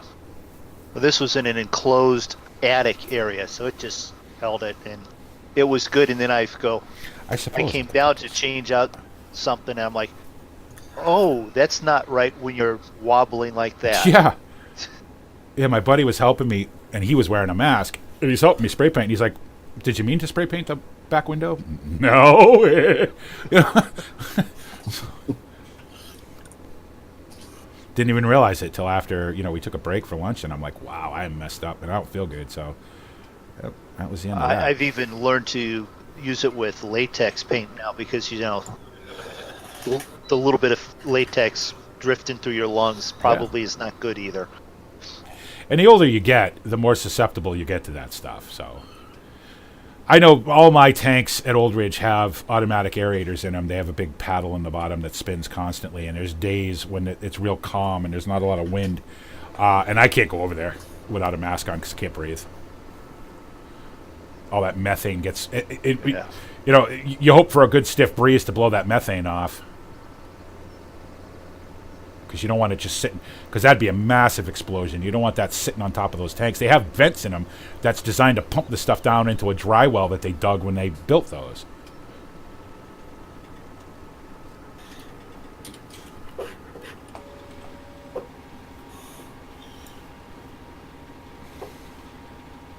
It's a shame you can't save it and use it. Well, you can, actually. You can, but the problem is I'd have to have the whole farm piped up for it. Yeah. So I thought it'd make good heating for the cow shed.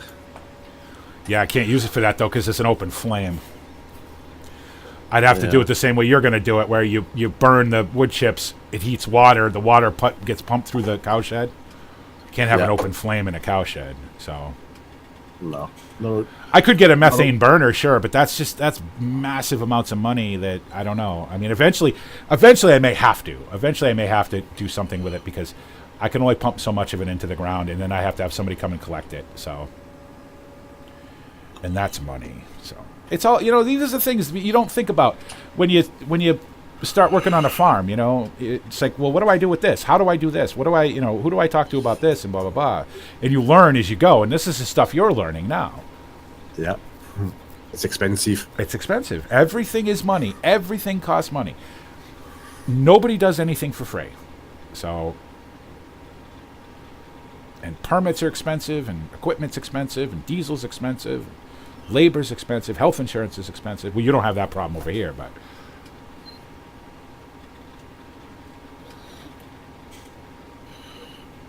McDonald's is expensive. hey, that's on you. Yep. I thought you were going to say the bakery. Don't pay you any extra to go to McDonald's. Okay, yes, but both of them are expensive. Yeah, and you wonder why my diesel costs are so high, because these guys are driving halfway across the valley to go to McDonald's in my tractors. I have not done that. You have. Recently. Recently, no, but Someone got on us about that, and I said okay, and I've been good. Roy, though, not sure. Well, you have to give the tractors a test. yeah. Yeah, they get MOT'd every year, Roy. No worries. Oh.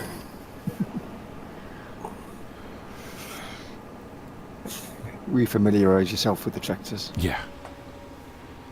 Daily? Karting experience. Oh, you need to know how they handle on the highway after they've been...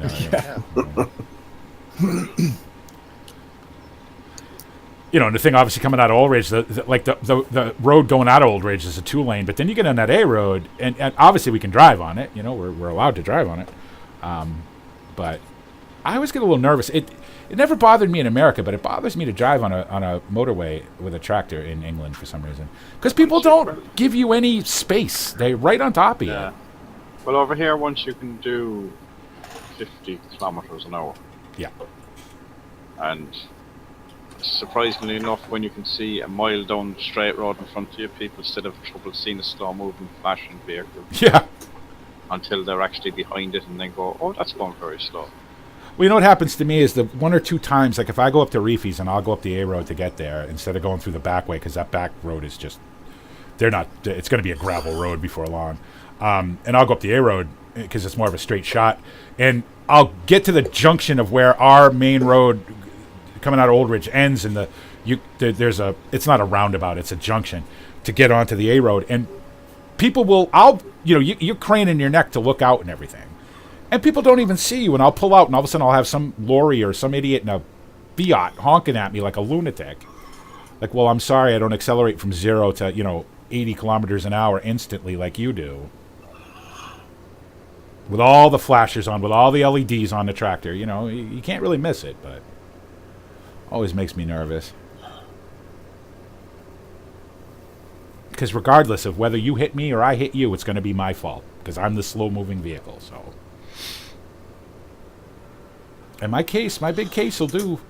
I mean, that's got a 60K box in it. She'll move right along, but... not on a 60-mile-an-hour A road, so... Oh, well.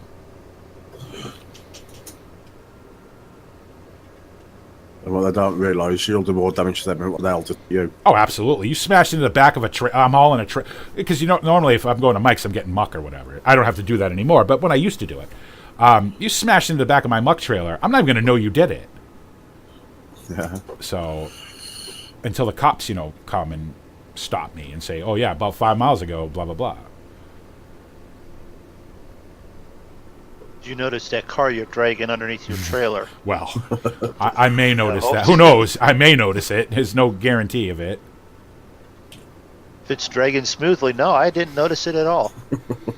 I mean, a case 270 horsepower, and she's built for that. She's built to do 40 kilometers with us filling a trailer or a trailer and a load of cars. Yeah. Because she'll just slip down a cog, put the dynamic traction on and go. She doesn't even... Last time I went up there, there's a little bit of a hill coming out of Old Ridge. Well, you guys know. And you take the left going on the A road, and it was a little slippery, and the outside wheel started to turn a little bit. And the dynamic traction control kicked in. That thing launched I'd never felt the tractor accelerate that hard before. That CVX is fantastic. I'll keep that forever.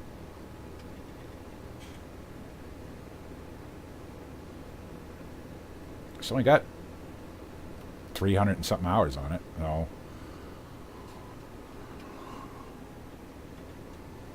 And I use that for everything. That's my heavy tillage tractor, and my carton tractor comes silage time, and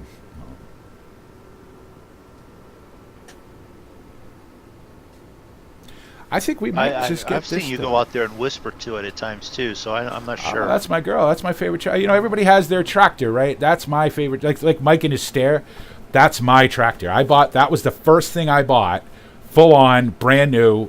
You know, kitted out, picked it out, sat down with Chad and Jordan and said, you know, this is what I want, and this is, you know, and Chad's like, well, this is what we have, and this is what you can get on it. Yep, I'll have all of that stuff. 262,000 pounds that tractor cost. Just paid it off over the winter, so I own it now. I actually own all my equipment on Old Ridge now, except for the telehandler I own. I don't own the Puma yet. I got a few more payments on that. But the big case and the telehandler I own, so the Fent I own.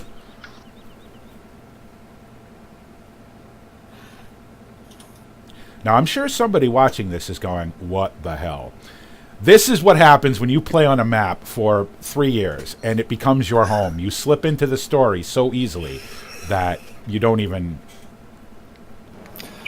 So there you go, Mike. Less of expenditures at the farm. Maybe time for a pay raise. Yeah, I was crossed my... These two. Really? Really? Wow, because I don't have to spend $6,000 a month to pay equipment now. I can give it to you guys. Does that mean if he gets a new tractor saw and gets a big loan, you'll get to take a pay cut because there's more expensive? Yeah. So if the Fent, for whatever reason, the CVT box dies on me, and I have to replace it with a 150,000 pound tractor, does that mean I can take it out of you guys' paychecks? Roy brought it up first. I was just going to suggest, you know, lunch, but you know, hey. Lunch.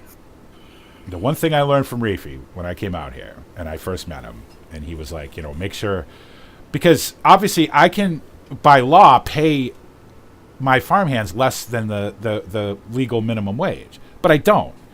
I take care of you guys, you know. It's only right. You guys work hard, so. You have not seen me complain once yet. Especially come harvest time when we're working 20 hours a day, you know. It's. I know you guys work hard, so. Oh, PG just got his steering wheel. Welcome to the club, PG. Welcome. Now he just needs to get a flight stick. Yeah.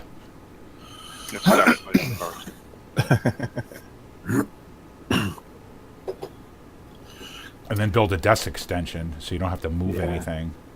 Yeah, find out how much space you really got on your desk. Well, I'll tell you what, when you've got 2 flight sticks, 2 throttles, a shifter, a steering wheel, a mouse, you know, you run out of space pretty quick. You just remember there's one rule.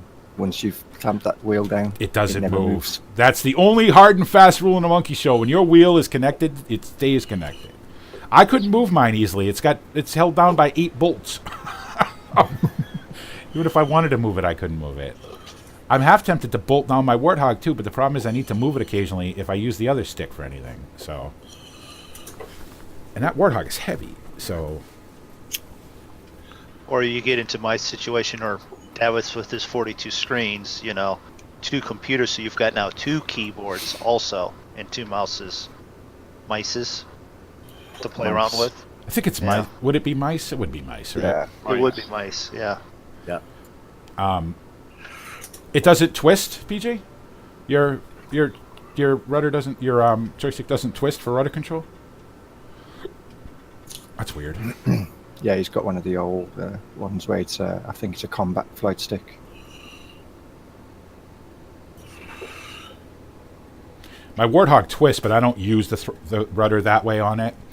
And this other one, this other Thrustmaster Hotas one, twists as well. But I haven't flown with that yet. I always say I'm gonna, and I don't. I am gonna fly with it this Saturday. I'm going to. And you know how I know I'm gonna? Because I'm gonna disconnect my Warthog. So I have to use it. Did you manage to find out what was wrong with X-Plane? No, I have not. I haven't even loaded it up since, because I don't want to be pissed at it. But I'm gonna try it again, and we'll see. Oh yeah, we've all put. I knew I'd drive by that. We've all posted pictures of our rig, so it's your turn. And there must be a space for a coffee mug. Yeah, you gotta have room for coffee. Coffee, dinner plate. That's on you, Moondog. Well, Moondog sits in a fucking recliner. You've seen his shit. Oh. Yeah. I sit in an old office chair I found on the side of the road. This is an old office chair I found. David sits in a kitchen chair. God knows how he does it. Which I just had to stick back together there because it was a bit wobbly. Mine's an old creaky desk chair, office chair. Yeah, sounds mine. Oh, wait a minute. I'm on the wrong field. Did I finish that? No. I'm on the wrong. I came out of field 25. Did you do this field already, David? 25? No, I haven't done 25. Okay. No, I've only done the ones either side of the road from the farm. And 28, apparently. Yeah, but 28 is off 29. Yeah. Okay. I went in the wrong. I went in the wrong Right. opening. No, as in you go up 29. You go in 20. Where are we? Yeah, you go in 29 and 28 is the top of that. Yeah. So I count that as being as part of the side of the road from the farm. Okay. Well, once I'm done with the shop meadow here, I'll go do 25. Yeah, I'm on 32. The one right down by the farm again. Yeah. I found out what my dead spot was on my steering wheel, turning left. What I'm was just it? going for a coffee break there. Right? I don't want joystick Okay. still plugged in. Oh, yeah. So I got a dead spot on the joystick, haven't I? And it was transferring to my wheel, the dead spot was. So this field is Yeah. done? Yeah. It shouldn't. Because your farm sim should only recognise one axis. Okay, so I could have just stayed in that field. Damn it. Yeah, that's on David. I'll just waste Perry's gas. It's okay. Diesel. Yeah, I've got to pull in for diesel soon. Oh, you guys are using a lot. I still got 3/4. Well, about half a tank. Yeah, well, I think I was nearly done. I didn't have a whole lot when I started. You'd Yeah, said that when I probably. got this one anyway, that it needed refilling. Got a quarter of a tank. Oh, I come was on. I was down into the red. Whoops. Yeah, I've got about a third of a tank in this one. Um, I don't like whoops. What have you done? yeah. Well, probably the less you know about that, the better you're going to be. I may have backed it up over a fence post. Big wheels could get you over things easier.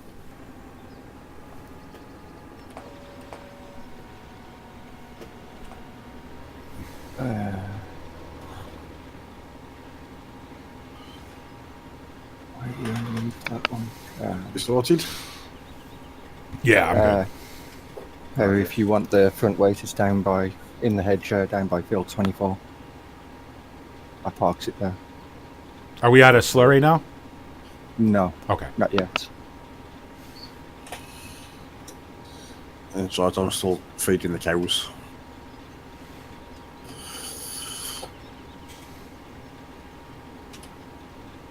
Now you could tell this used to be a regular field because of the way the grass. It's got the regular grass on the verge and then the planted grass on the inside. I did that on purpose so I'd know which was which.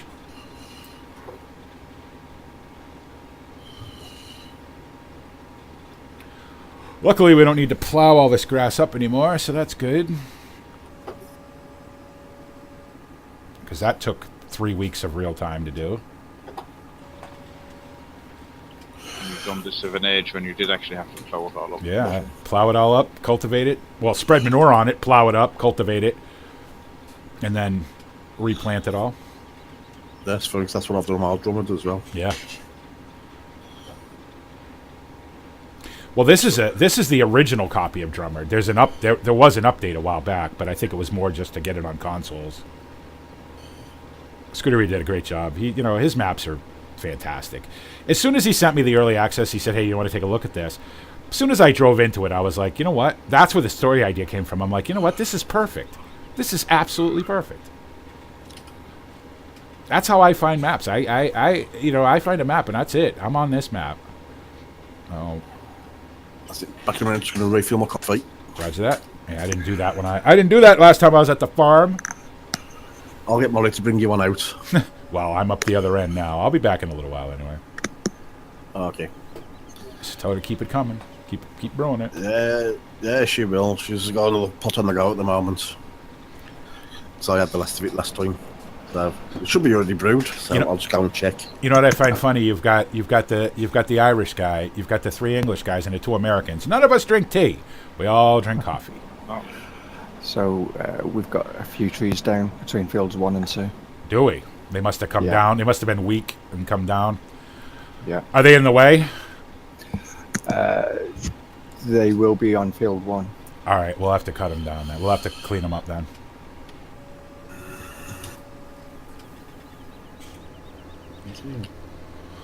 It was pretty windy here the last couple of weeks, so they might have come down because of the. It must have been weak already, and then just came down. Yeah, wakened off the hurricane. Yeah. Yeah. Back in a minute. All right.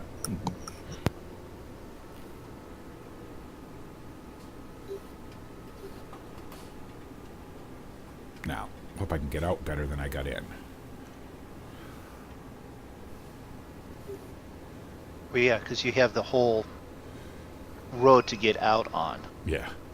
You're not trying to squeeze into. Yeah, that's a bit of a fuss to get into.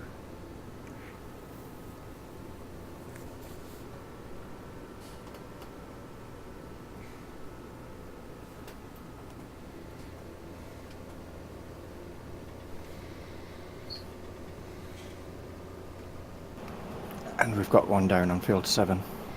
Really? Yeah. Okay. Well, that's what we'll be doing next time. Cleaning up all the trees. Can you get around them for now? Yeah. Okay. Yeah. Obviously, we'll have to clean them up before stuff starts growing over there, but we'll save that for next time. You don't want to hit a tree with anything. No, I don't want the sprayer guys coming out and bitching because Yeah. they're in the way. Oh.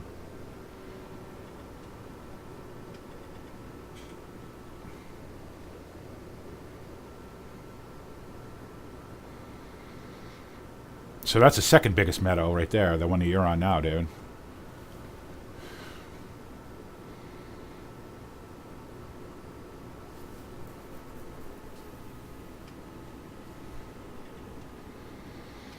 God, it's 8 o'clock in the morning, and I'm starving. Well, 8 o'clock in the morning here, and I'm starving.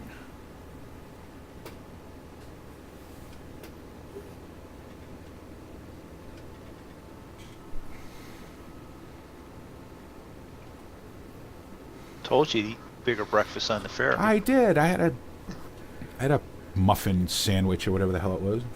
Sausage and egg and cheese. That's why we go to McDonald's. A muffin. 4 McMuffins. Because I was half asleep. I can't eat when I'm really tired. It makes me nauseous. I have to be fully awake before I can eat. And that's a real life thing. Like I'm that way in real life. I can't eat first thing. Like it sucks because I rarely ever get breakfast because by the time I wake up, and by the time I actually wake all the way up where I can eat, breakfast is long over. Unless I go to a place that only sells breakfast. All day breakfast, yeah. Yeah, no, you That's can't. one thing I haven't seen in this village. It's a pizza place. There is no pizza place in Drumard. The nearest one is in the next town over. All right. I'll be right back, everybody, while this fills up. And that's the funny thing with this role play. A lot of our real lives actually slip in. That's why it sounds so believable for anyone that's listening. It's just, it really is. I do eat that much. Or that often. We do go to McDonald's way too much, Roy and I. Yeah. Well, actually, I don't go there enough. And it's close enough you can just walk down to the corner and get there. Well, no, it's about a 20-minute walk, but okay. and a cab ride back. But it's. I say not like me. My local McDonald's is literally 2 minutes walk up the road. Coffee's ready, BP. Okay. We're gonna have to move this Yeah, go ahead, Roy. Move. Yeah, no, I'd actually ran out of it, so I had moved it out to get the edge, the bit at the edge that it stopped. Yep. I mean, it's got a pretty good range. I just don't know if it's pulling from the big pile or not. I know it's No, pulling from the little one. I moved. It stopped and I moved it forward. I'm full anyway. I'll sort it out there when I'll move it to the I back think- pile. You'll probably, well, actually, if you leave it where it is, you'll probably be able to fill up from that one pile that's sort of disconnected from the big pile. No, there wouldn't be enough there. I'll just move it into the one at the back and it'll probably be easier to tidy it up with the telehandler. Oh, yeah. Or we could use a little loader. At least use the thing. I can't believe how many bales we've already gone through. Jesus Christ. I'm coming up I mean- towards the gate there now. I'm wondering if I'm going to last another month with that straw.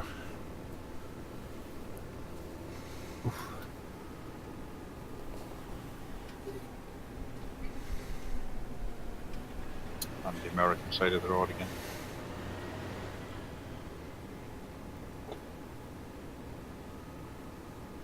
Usually I always take the T7 when I come up here, but I figured I'd give the JCB a little bit of work today, so.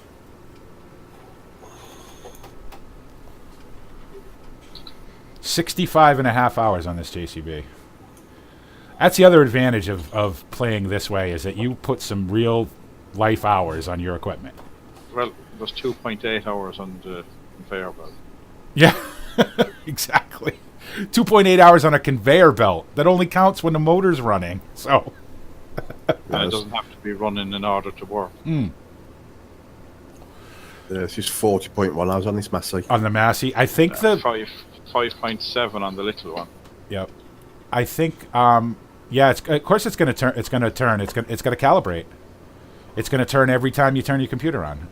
Yeah. So don't park anything next to it. Mine turns, and then when you log in, it turns on again or goes again. Mine spins twice and then centers itself up. We might just have enough slurry to do all of the fields. Really? Might, yeah. It'll be close.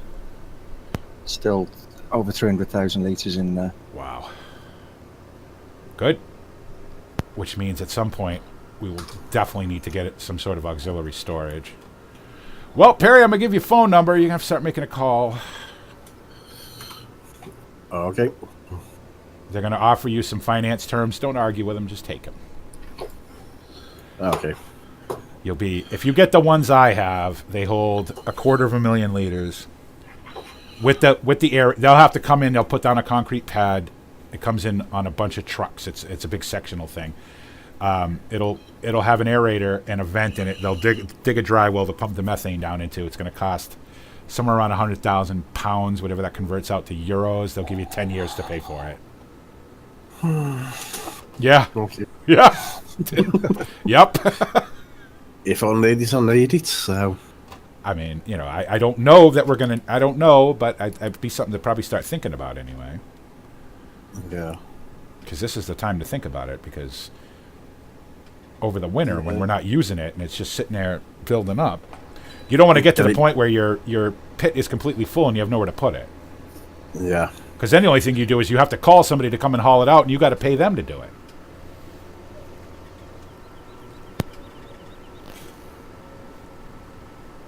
I had to do that the first year before I had the auxiliary, my first auxiliary pit. I had to pay somebody to come take my slurry to their farm to use it because I couldn't store it because my pit was completely full.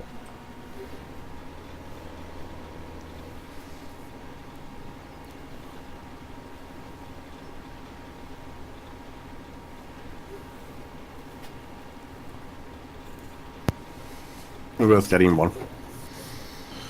Yeah, it will be. I mean, you don't have to do it today, obviously, but it's something to start thinking about, as you know, because obviously, again, everything we do is, especially with the dairy farm, is getting ready for the winter, right? So, yeah, this is the time to start thinking about stuff like that. It's about 100,000 pounds. Again, you'll have to see what the exchange rate is. They'll give you 10 years to pay it off, so it's not awful. Like I got the 12, I suppose, with interest. Probably, yeah, it comes out to about 13 grand a year. It's not as bad as I expected. You send them a check at the end of the season every year, and they're happy. So to be honest, my slurry tanks are probably going to outlive me. Like, I'm not going to probably pay them all off before I die. So, so whoever takes over the farm, you two, you'll get that payment. Oh. Unlike Mike, I have not incorporated my farm and made it a joint venture. He's on me to do it all the time, but I just haven't done it. So. Well, if that was the case, you should probably get in with McDonald's and let them just own it, and then we'll work for McDonald's. And they could pay us in McDonald's. No, but you'd have to go beef cows and if you're steering. And potatoes. I tell you what, at the end of this season, the three of us are going to sit down with a lawyer, and we're going to see what's all entailed about incorporating Old Rage and making you guys partners instead of just employees. Okay? Because I'm not getting any younger or healthier, so... And I don't want Old Ridge to turn into a damn housing estate, so... Because if I say I died, the Crawford Browns would snap that up in a minute. They've been wanting my land since I moved in there, so... And I will... Just on... Even if I'm dead, on principle, I don't want them having it, so...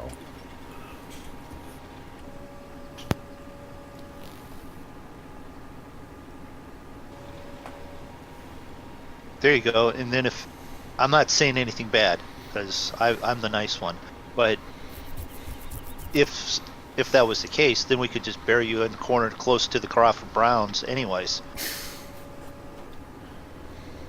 Well, yeah, I haven't really given any thought to where I'm going to be buried, Moondog. Whether I'm going to go back to America or I don't know, but I haven't really given any thought about that. From Moondog. Marty's playing Gold Rush. I wonder if I should stream that. I haven't played that in a while. Yeah, that's not a massive update. Since all the updates, yeah. I could. The thing is, I hate getting into that game and then having them update it and having them break all my save because it's so grindy. The beginning bit is so grindy. Now that the gold cheat and the money cheat are out, it's so grindy.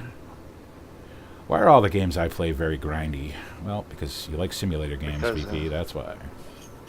Because you like grindy games. Yeah, I do. I don't ever consider Farm Sim a grind, though. Like, most normal people would be like, wow, spending 4 hours spreading muck, that's not grindy. But to me, there's it's... a thing that Steam could add to their descriptions of games. Grindy. Grindy. If you get Stationeers, that's a grind. No, I'm good, Roy, thank you. Don't let it pop up on my screen in the next 5 minutes either, please. I'm all set. I wouldn't... What fields are we doing now? I'm on 25 at the moment. So if you want the to... last one? No, there's two up the arable farm on either side of the road going into the arable farm. Don't do the one with the Bowser on it, but you could do the other two. You did these ones up on the hill over here? To my right where I'm coming down now? Yeah, I have either side of the road there done. Okay. All right. So back up to where the pile is, that direction, is it? No, back up to the arable farm the other way? Oh, up to field 10 and 11, is it? Sure.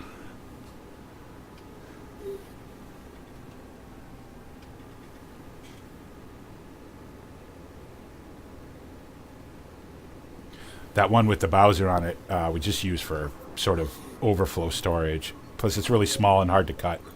So, but the other two are pretty good size. Did anybody do the? Did we do the one behind the dairy farm? I'm trying to avoid VP. I'm on the wrong side. 34 now. Nobody's done that one yet. Okay. No, 34 isn't done. Okay.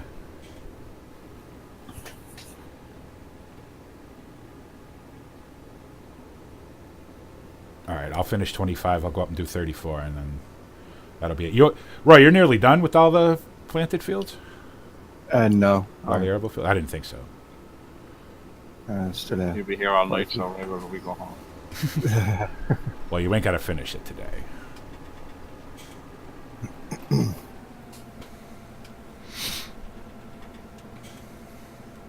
Yeah, don't tell him he's got to stay. He'll take and drive up to the bakery. Well, I don't care if he drives Get a Barry's snack. tractors up there. Yeah. Well, did you do the field behind the? Did somebody do the meadow behind the bakery? 21. Is it 21 right behind the village? Yep, no. Nobody's done that yet. It's a grass. It's a meadow. Yeah, no, it hasn't been done. All right.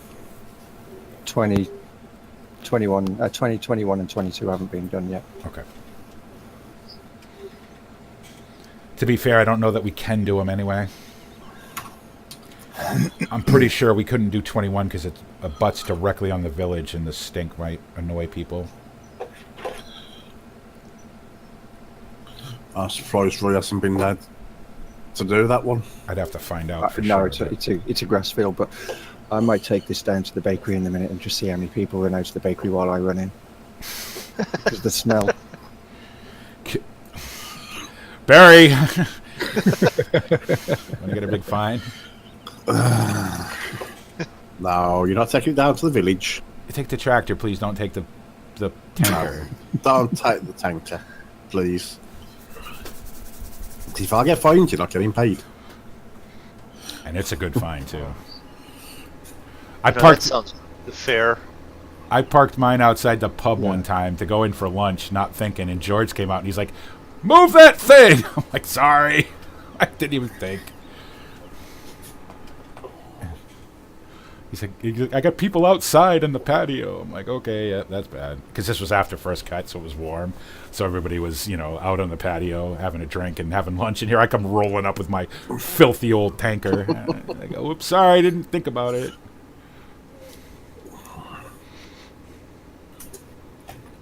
People just don't like it explained. Well, this is how you have that nice food that you're sitting in there. Well.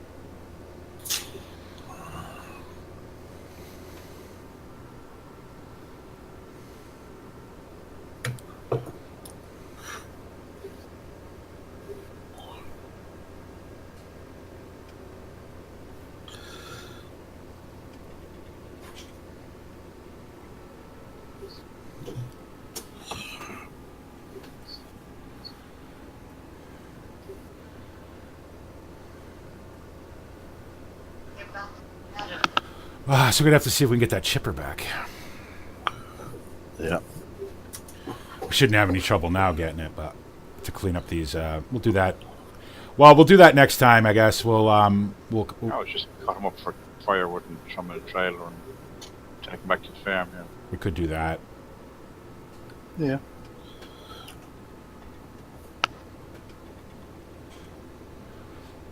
Shit, I wish maybe I'll bring the Unimog up and bring back a load for my wood stove at Old Ridge. Of course, that would mean driving the Unimog again on the motorway, which is always fun, but for the one time, it wouldn't be so awful.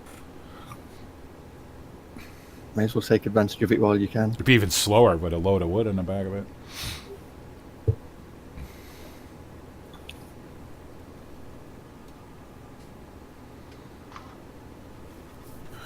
It could be worse. Could have allowed a manure in the back. Yeah, I don't think they'd let me put that on the ferry.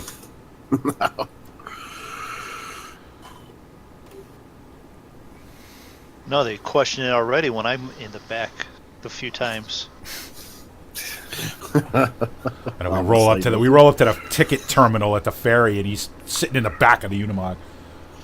Always looking at him like, you can't stay back there, right? I just give the same standard answer. Would you want to ride up front with those two? I gotta start buying the tickets online. What? Because we smoke too much, Roy. That's what he's. Oh, is complaining about. that these hints? Okay. Yeah. What, did you think I was referring to something else? Yeah. Well, simply that. Nah, but if it smelled like a biker up the front, you wouldn't get out of it. Well. Or a McDonald's. It's a 6.5 hour drive. Do you really think we're not going to smoke? Yeah, we could stop every time we wanted a cigarette, but with as much as I smoke, We'd have to leave 2 days before we wanted to get here.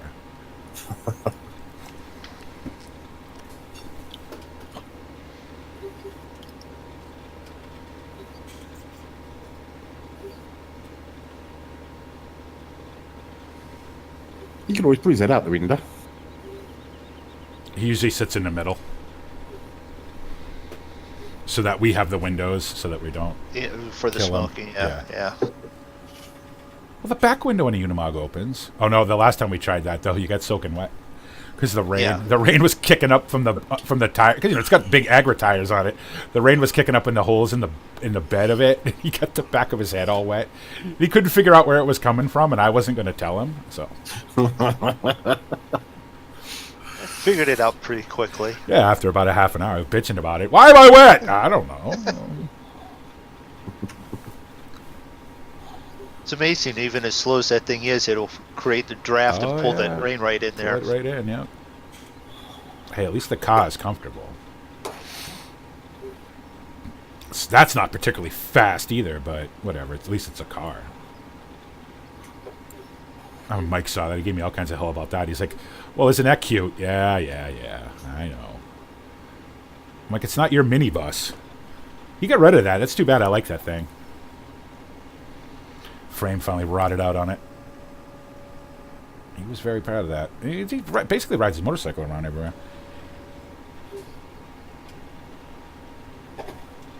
And his JCB when he wants to jump over humpback bridges. Don't give him no ideas. He doesn't do that on the bike. I don't know if he does it on the bike. I've only ever seen him get air in the JCB because I happened to be coming out of the corner of one of my fields and he was going down to the majors. And I saw him come by and I saw the front wheels of the JCB off the ground. Like, okay. I'm like, you're a brave guy. Speed limit down that road is 30 miles an hour. He was maxed out, probably doing 40, 45. I don't know what box he's got in his JCB. It's faster than this one, but... All right, so I'm going to go do 34 now. And that will just leave the... We can't do the one up by the village. We can't do 21, so... I'm doing... I done one by the road, coming up to this field, the farm, and I'm going to do one at the back of the farm. Okay, yeah, that'll be those two. And then, so... The telehandler's blocking 34 at the moment. There's one by the road, another little one down by the road as well. Okay. You said the telehandler's blocking 34? All right, then I'll come up and help him on this end then. Well, Okay. I'm empty now, so I must refill. Yeah, I'm just turned on. unloading and I'll be moving it anyway, so... Yeah, no worries. It's easy to load up the bales, and then come down and grab one, get one ready to load back into the mixer on the way back up to get the bales. Rather than keep driving it backwards and forwards for each load. Yeah. Yeah, that's fine. There's plenty to do up this end anyway. Saves fuel as well. See, now you're thinking. Now you wouldn't have thought about that when you worked for me. Now he's thinking.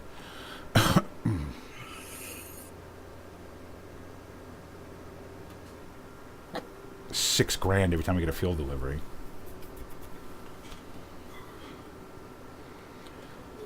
That's your biggest expense. You use $100,000 of fuel a year.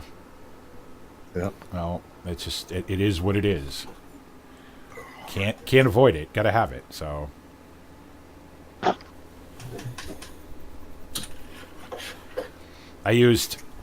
Last year I used 210,000 pounds of fuel. 210,000, British sterling pounds worth of fuel. So. 190,000 pounds out of them going. These two going to fucking McDonald's, I know. But, and you make £750,000 pounds at the end of the year, so... Last year was not Old Ridge's best year, unfortunately, but... Milk prices have stabilized out now. We're up over 10 pence a liter, so... At least there's a little money to be had with that now, so... As long as it doesn't drop down again, which they're talking about... Problem is that everybody's milk prices went up. Everybody started making more milk. We screw ourselves every time. It never fails. As soon as the milk prices go up to something we consider acceptable, everybody starts feeding their cows full on 100%, everything they need to generate as much milk as they can. Milk prices drop down again. We nail ourselves every time. The EU got rid of their quotas, so everyone goes, oh, we'll make loads of money, we'll make more. Yep. And with Brexit going to be a thing, you know, we're only going to be, you know, we're going to have to work our own milk contracts out to sell it to whoever. So I don't want to sell. I don't want to just sell it to Cobb anymore, because they're just, I mean, yeah, they're paying good now, but because everybody in the area is making more milk. Mike even said it too. That we had a meeting, and Mike said it. He said we all need to reduce the amount of milk we're making, and I was all for it. But turn into a cartel like them oil producing country. Oh, we've talked about that and talked about it, being our own co-op, building our own dairy and everything. But nobody wants to kick out the £1 million it's going to cost to get started. So we'd all have to kick in about £1 million, and nobody has that kind of money. So there's no way HSBC lends me another £1 million for another dairy expansion. You know, I'm lucky I got away with the last one. When milk was 4 pence a liter, and I'm losing a pound on every liter of milk I produce. There were days when I didn't know if I was going to keep Old Ridge or not. Okay, 34 is clear now. All right. Well, then I'll go down and do that. You may as well do 34, because I'd say one load will do the 2 fields up there. Okay.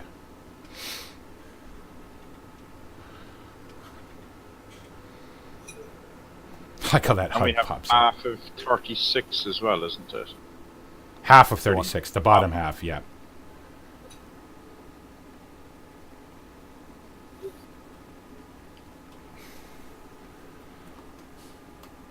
Oh, we are going through some silage. Jesus.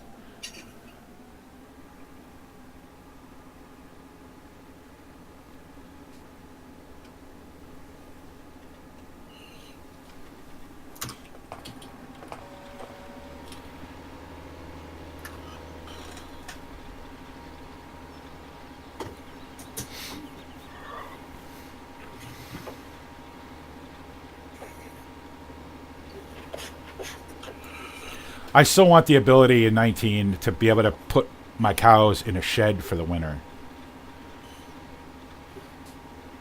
And not have to feed them so much in the summer when they're in the field. Yeah. Giving cows grass is stupid. It just doesn't, you know what I mean? It's just dumb. Let them eat the grass that they're standing on. Might just be nice to have the ability to have them shedded all the time as well, and not have a yard, but have to feed them extra.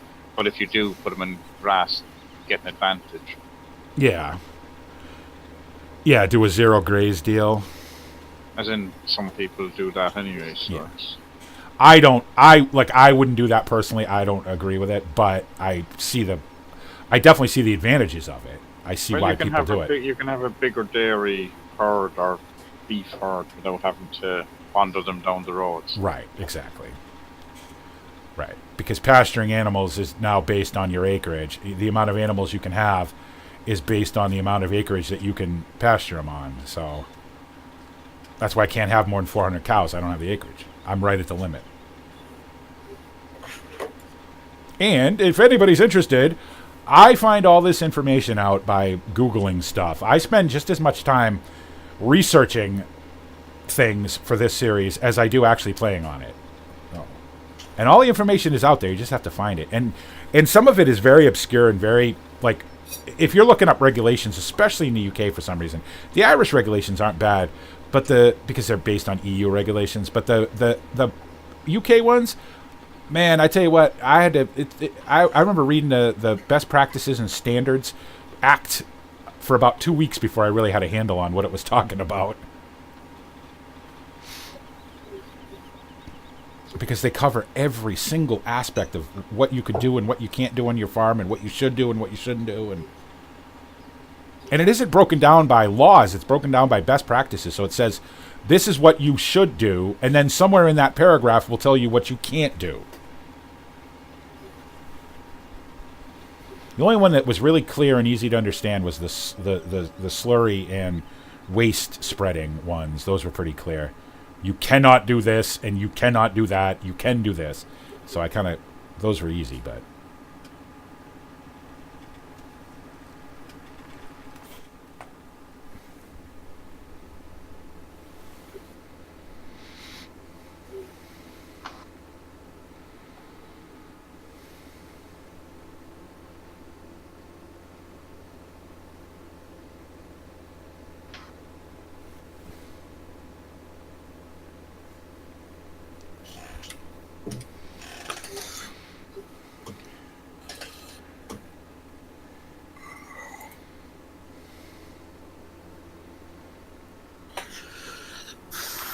It's only the end of January, and the amount of bales we've already gone through is frightening.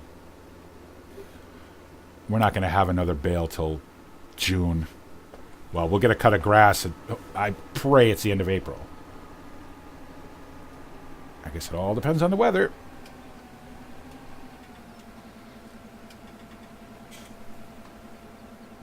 That's another thing I do, is as soon as I see videos of this, like of 2018, somebody cutting grass in Ireland or in England, that's when I do my first cut. So I try to time it to go along with real world. So it's January here, it's January in the real world. We won't be cutting grass for 4 months.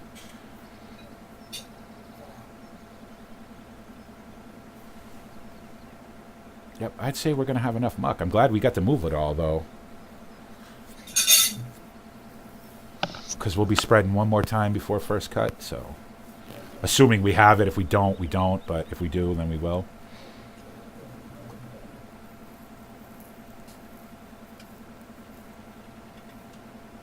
And of course, thanks to Farm Sim, cows get bred all year round. So...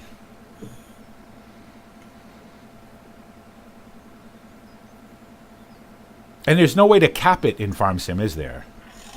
The only way to cap it is to stop feeding them. Yep. Yeah.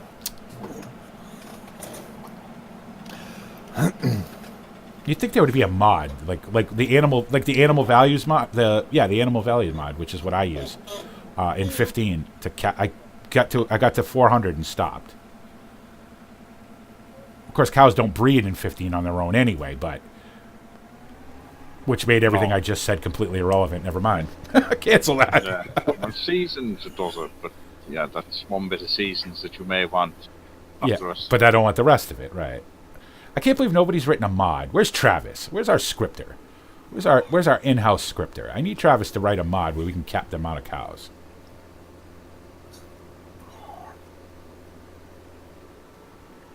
Because I'm thinking with the amount of acreage,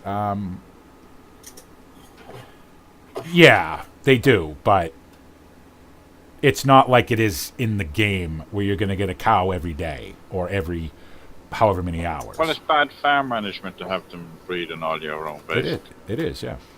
You need to concentrate it all in your resources on a certain time period, either once or twice a year. Yep. Because obviously you can't have all your cows go dry, otherwise you're not making any milk. But even just the logistics of having to look after them, and it's easier to have them all in one go.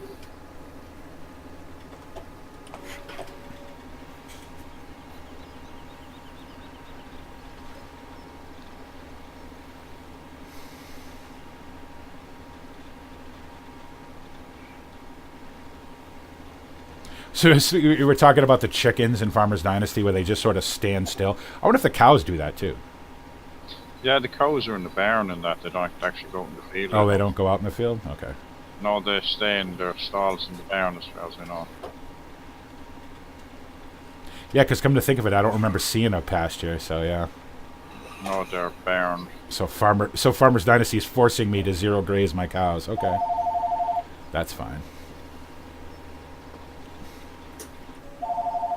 I'm not anywhere near ready to have cows in Farmer's Dynasty anyway. But they do eat straw as hay.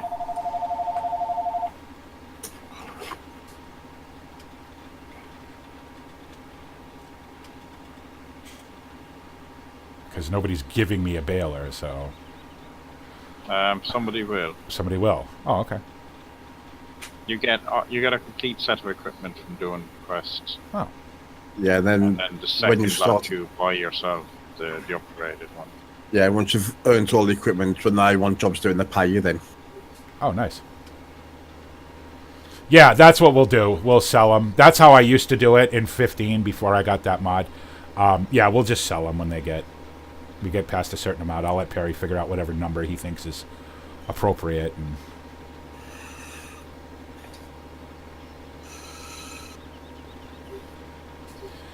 with the amount of acreage we have here, I bet you could do 500 here without too much issue. And it would give us a, I mean, although, to be honest, we're going to run out of bales with less than 200, so when you get up to 500, we're going to need... Selling all your cows. We're going to need to be doing bore times as much hay and silage as we're doing now. But see, I like that. So, and unfortunately, boys, since yes, while you are the principals of this, still my series, so that's probably what's going to happen. BP, how many silage bales you guys do this year? 14,000. And because bales don't lag the game out like they do in 15, you can, you know... It'd be worse. You could be on Newbie Farm and get told to dump 15,000 trees. Good. I've got 1,700 bales sitting on Old Ridge, and it the only time it affects me is when I'm right near the storage, the bale storage sheds.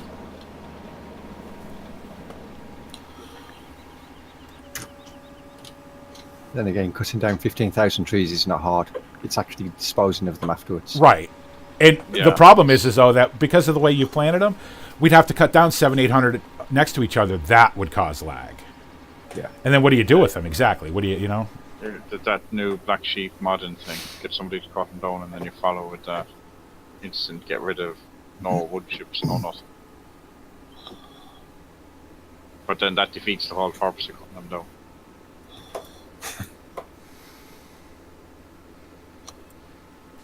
Yeah, we had 250. Well, between 230 something and 250 on any given year at the dairy farm and apple orchard that I worked at. So.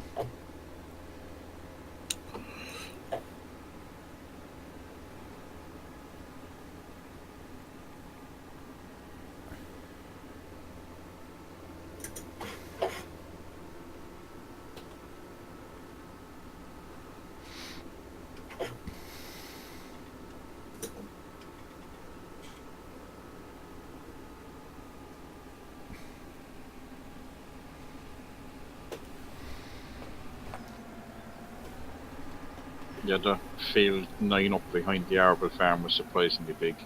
Yeah, it's pretty good size. I thought it was small. We went through a full loading. It's a pretty good size. There's a lot of grass on this farm. You figure we do first cut for silage, second cut for hay, third cut for silage bales, fourth cut for, if we're lucky, another hay cut. That's how we did it last year. And we ended up with that many bales. Yeah, and it's not enough, you know, so I don't know. Might have to plant some more grass. Yeah, but then you're going to lose arable. Yeah. You're out of straw too. Well, we're going to have to buy straw in anyway. We may have to do it. We may have to just buy in. Perry, you may have to just buy in all the straw from now on.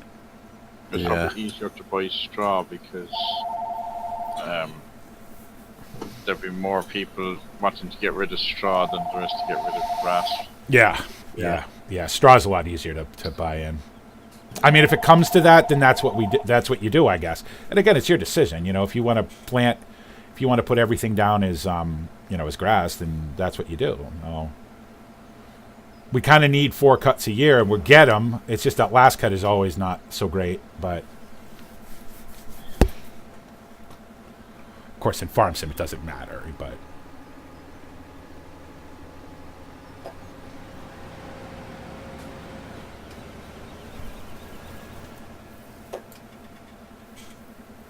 So once you're done up where you are, David, that's just going to leave the rest of 34 and the bottom of 36, and we're done with solids. Yeah. Because we can't spread nothing up in the village, so we'll just have to let that grass be what it is. We can spray pellets up there. We can dry fert that, though. So we'll do that at some point.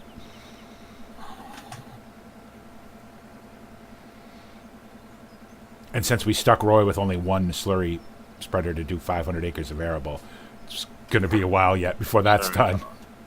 I got that job the last time. It's the autumn one I got done that. Yeah.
All right. At least it's not that long of a drive from one end of the dairy farm to the other. So.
Hey Judson, how you doing? What's going on?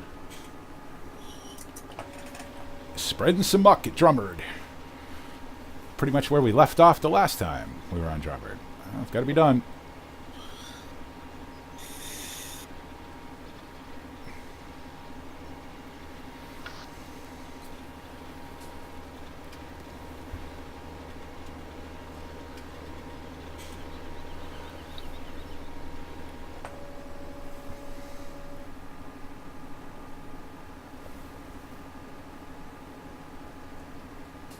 You know you got a pretty good dairy farm when you're putting...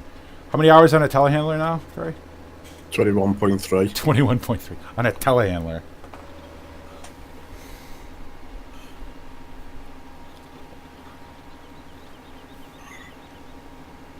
I would... Well, I wouldn't. I know for a fact that this series will be around long after Farm Sim 19 comes out.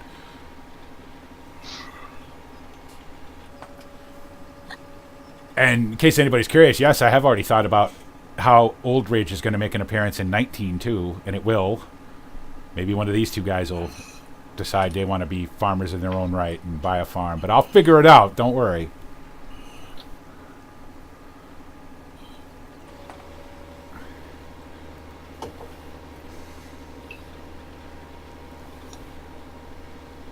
No, Buy a farm. I think Roy and I are going to figure out how to kill you two off and have it willed to us. Well, I'm sure Perry and Molly are going to have somebody to will it to eventually. Roy's canaverous that way. What? You want to try that word again? Do you want to cadaverous? What? There you go. That's the word I think you were looking for. Because cadaverous, like what? Roy's a dead body? I don't get it. I don't understand what you meant. Maybe he meant he's good at getting rid of dead body. That could be.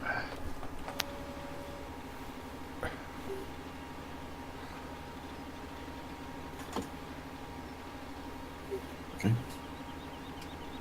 Playing some FS17 on your laptop. Yeah, I did a fair bit of that. Well, not 17 so much. 15 though, obviously. On my coaster.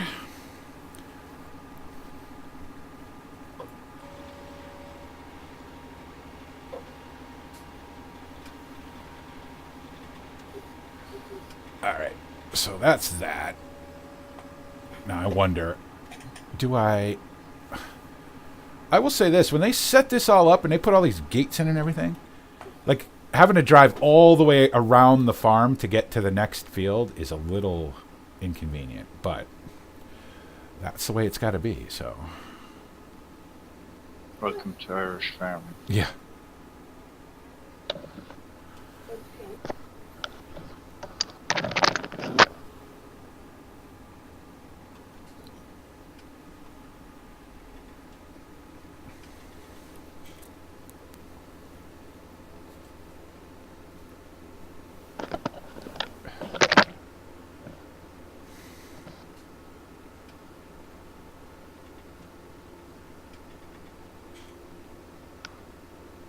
all these, here's another thought for everybody. All these meadows are going to need to be rolled, not this year, but going into next year. They're going to need which? To be rolled. So, I'll probably do that. I'll do that myself. I'll do that off screen. I did it last year. That's a fantastic job for Courseplay. Here, I was going to nominate Roy. It is mind-numbingly boring, I will say that. Well, theoretically, Courseplay should play a multiplayer. It should, but it doesn't, so... Well, I don't think it was actually that. Could have been, but...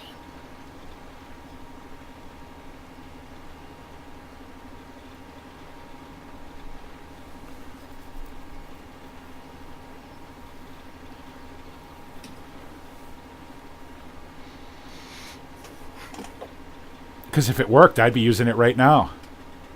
See, you could have Perry and whoever else working alongside everyone else. Not Perry, Phil.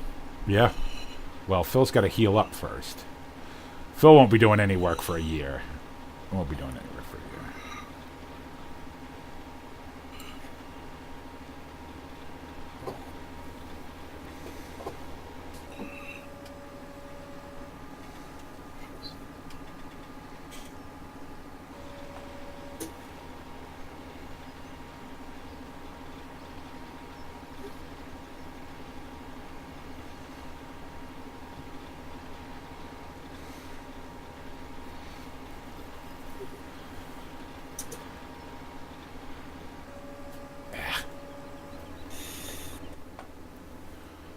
Alright, so this is what's going to happen. I'm going to finish this bottom half of 36 here, and then I'm going to call it.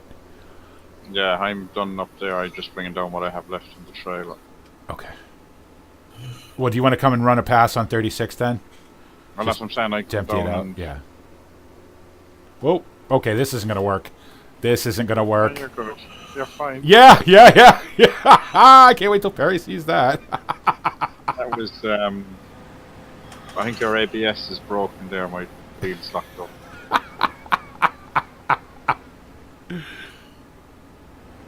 These good Irish fences, they don't bend. They don't move. They... No.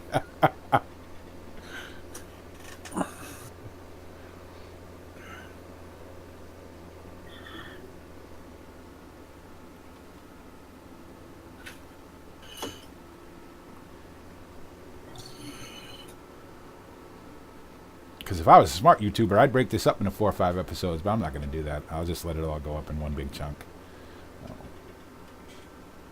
Because it takes too long to render them all out and everything.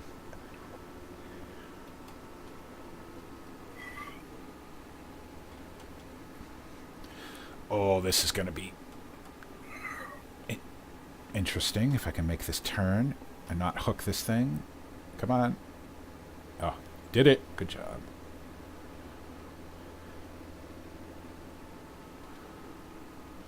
What map you playing on, Judson?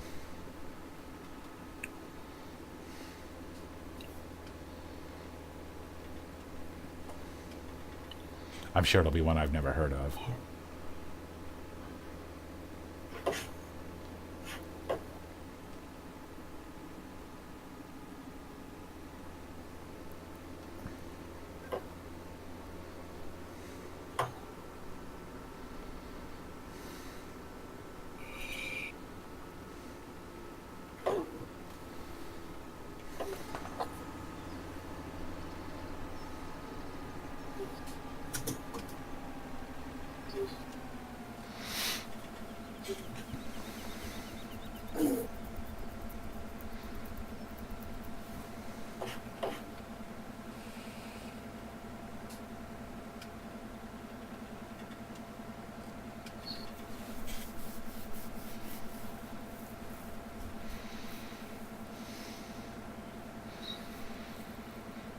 Wow. Still a little bit of muck left. That's good. That's good. Muck's not going to be a problem from now on. We get enough cows that it's not going to be an issue. We should have enough of it. Especially since it'll build up now between now and the next time we do this. So.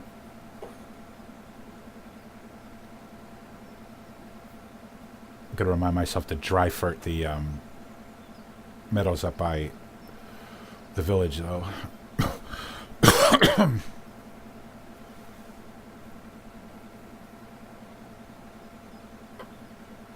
How much did you have left? I done the angle side of the field and got nearly one length of it. Okay. I started the wider end of the field and didn't get the end of it, so if you carry on the way you're going, you'll see where I did, just at the edge of the field.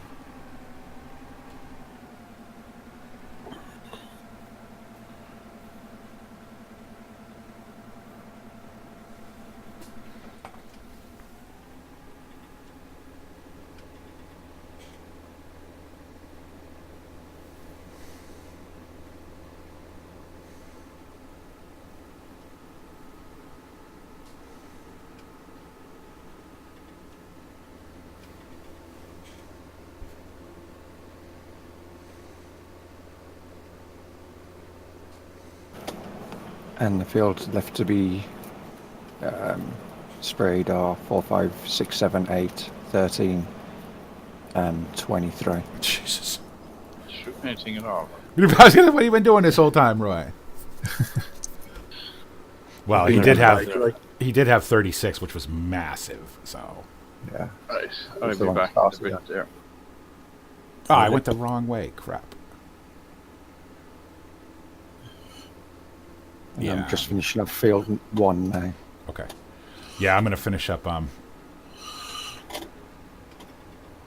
Just going in the dairy office. That's where the bathroom is. I'm gonna finish up the rest of 36, and then that'll be that. So next week we'll do. We'll finish up whatever needs to be done slurry wise. Thank you. Dry fert the ones up by the village, and then clean up those trees. Yeah.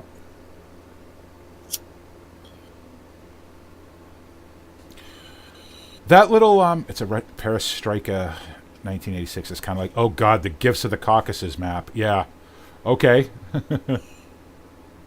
Good for you. There's a lot of cool Russian equipment out, so I'll take advantage of it.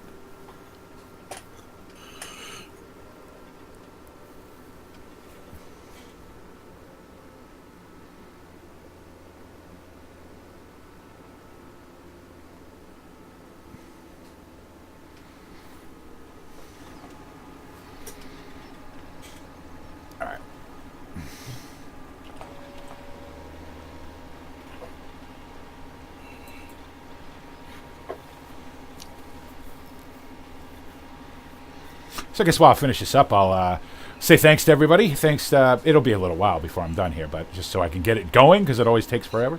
Thanks everybody for stopping by, for watching. Drumard Farm is back now on a weekly basis. It's either going to be Monday, Tuesday, Wednesday, whatever day we can all get together, whatever day is the most convenient for all of us. Just make sure you're following me on Twitch and subscribe to me on YouTube so that you'll be notified of when this actually goes off. I'm back to streaming pretty much every day now, so you're definitely going to want to keep your eye out for that. Tomorrow we're going to be playing Gold Rush, a game I haven't played for quite a while because of the constant updates were breaking my save game, so hopefully they've got that sort of worked out now. I'm going to start dead from scratch, going to be over hog pan in the creek and making some money and starting to build up our equipment again, so that'll be tomorrow, 2 p.m. Eastern Standard, 2 p.m.-ish Eastern Standard Time, depending on if I have any crises in the meantime with equipment or the game or whatever. So you're going to want to be looking out for that. Again, make sure you're following me on Twitch and YouTube. Click the little bell icon and set your notifications on Twitch so that the two platforms will tell you when I go live. I want to thank Scuderia for making this amazing map. It's been out for a long time now. If you guys haven't seen Drumard Farm for FS17, make sure you go to the Mod Hub and check it out. It's a great map. It is absolutely fantastic, made by my good friend Scuderia. Also, I want to thank Kevthebluebear, Farmer Dad, and Kevthebluebear for playing their characters as they always do here on Drumard Farm. This is a great series. I really enjoy it. It's a lot of fun. And it's going to continue for a very long time. So. Yep, definitely. Also, make sure to check us out on Sundays when we do Farm Sim 17 live on the well, what we still call it the Bipolar Prophet Gaming Community Server, even though it's owned by Cavalier Roy. So I'm going to start calling it the Cavalier Roy Community Server, because it's only fair. Where we're playing on Cavalier Roy's Newbie. A lot of Cavalier Roy in this sentence. We're playing on Cavalier Roy's Newbie Farm 19, the version of Newbie Farm you will be playing on when Farm Sim 19 comes out in October. Also on Saturdays, where the Monkey Show Global Extravaganza continues, where we're flying around the world in single-engine aircraft to raise money for the Ronald McDonald House Global Charities, a great charity that helps support families whose kids need to be in the hospital for a very long time far from home. So there's pretty much the schedule. Hope to see everybody here tomorrow for some Gold Rush. It should be fun. And as always, guys, thank you so much for all the support, for the friendship, and everything else. Did I forget something, Moondog? The Monkey Show second shift will be flying tonight. Okay, well, I didn't know that. I was waiting. We'll be flying tonight, and plugging the Ronald McDonald House during that time too. So stop by for that. There you go. Make sure to check out what we call the Monkey Show night shift. It's the guys who can't be on during the day when we're on. They come on at night. They fly. They play Farm Sim. They do a lot of 7 Days to Die, stuff like that. Definitely worth checking out. All the links to everybody that you hear, everybody that you see, everybody that's a member of the Monkey Show are on my Twitch page, also on the YouTube page. Make sure you're followed and subscribed to all of them as well. And as always, guys, thanks for the support. Thanks for the friendship. Thanks for hanging out. And we'll see you tomorrow with some Gold Rush right here on your favorite Twitch and YouTube channels. This is the Bipolar Prophet saying, see you later. See ya.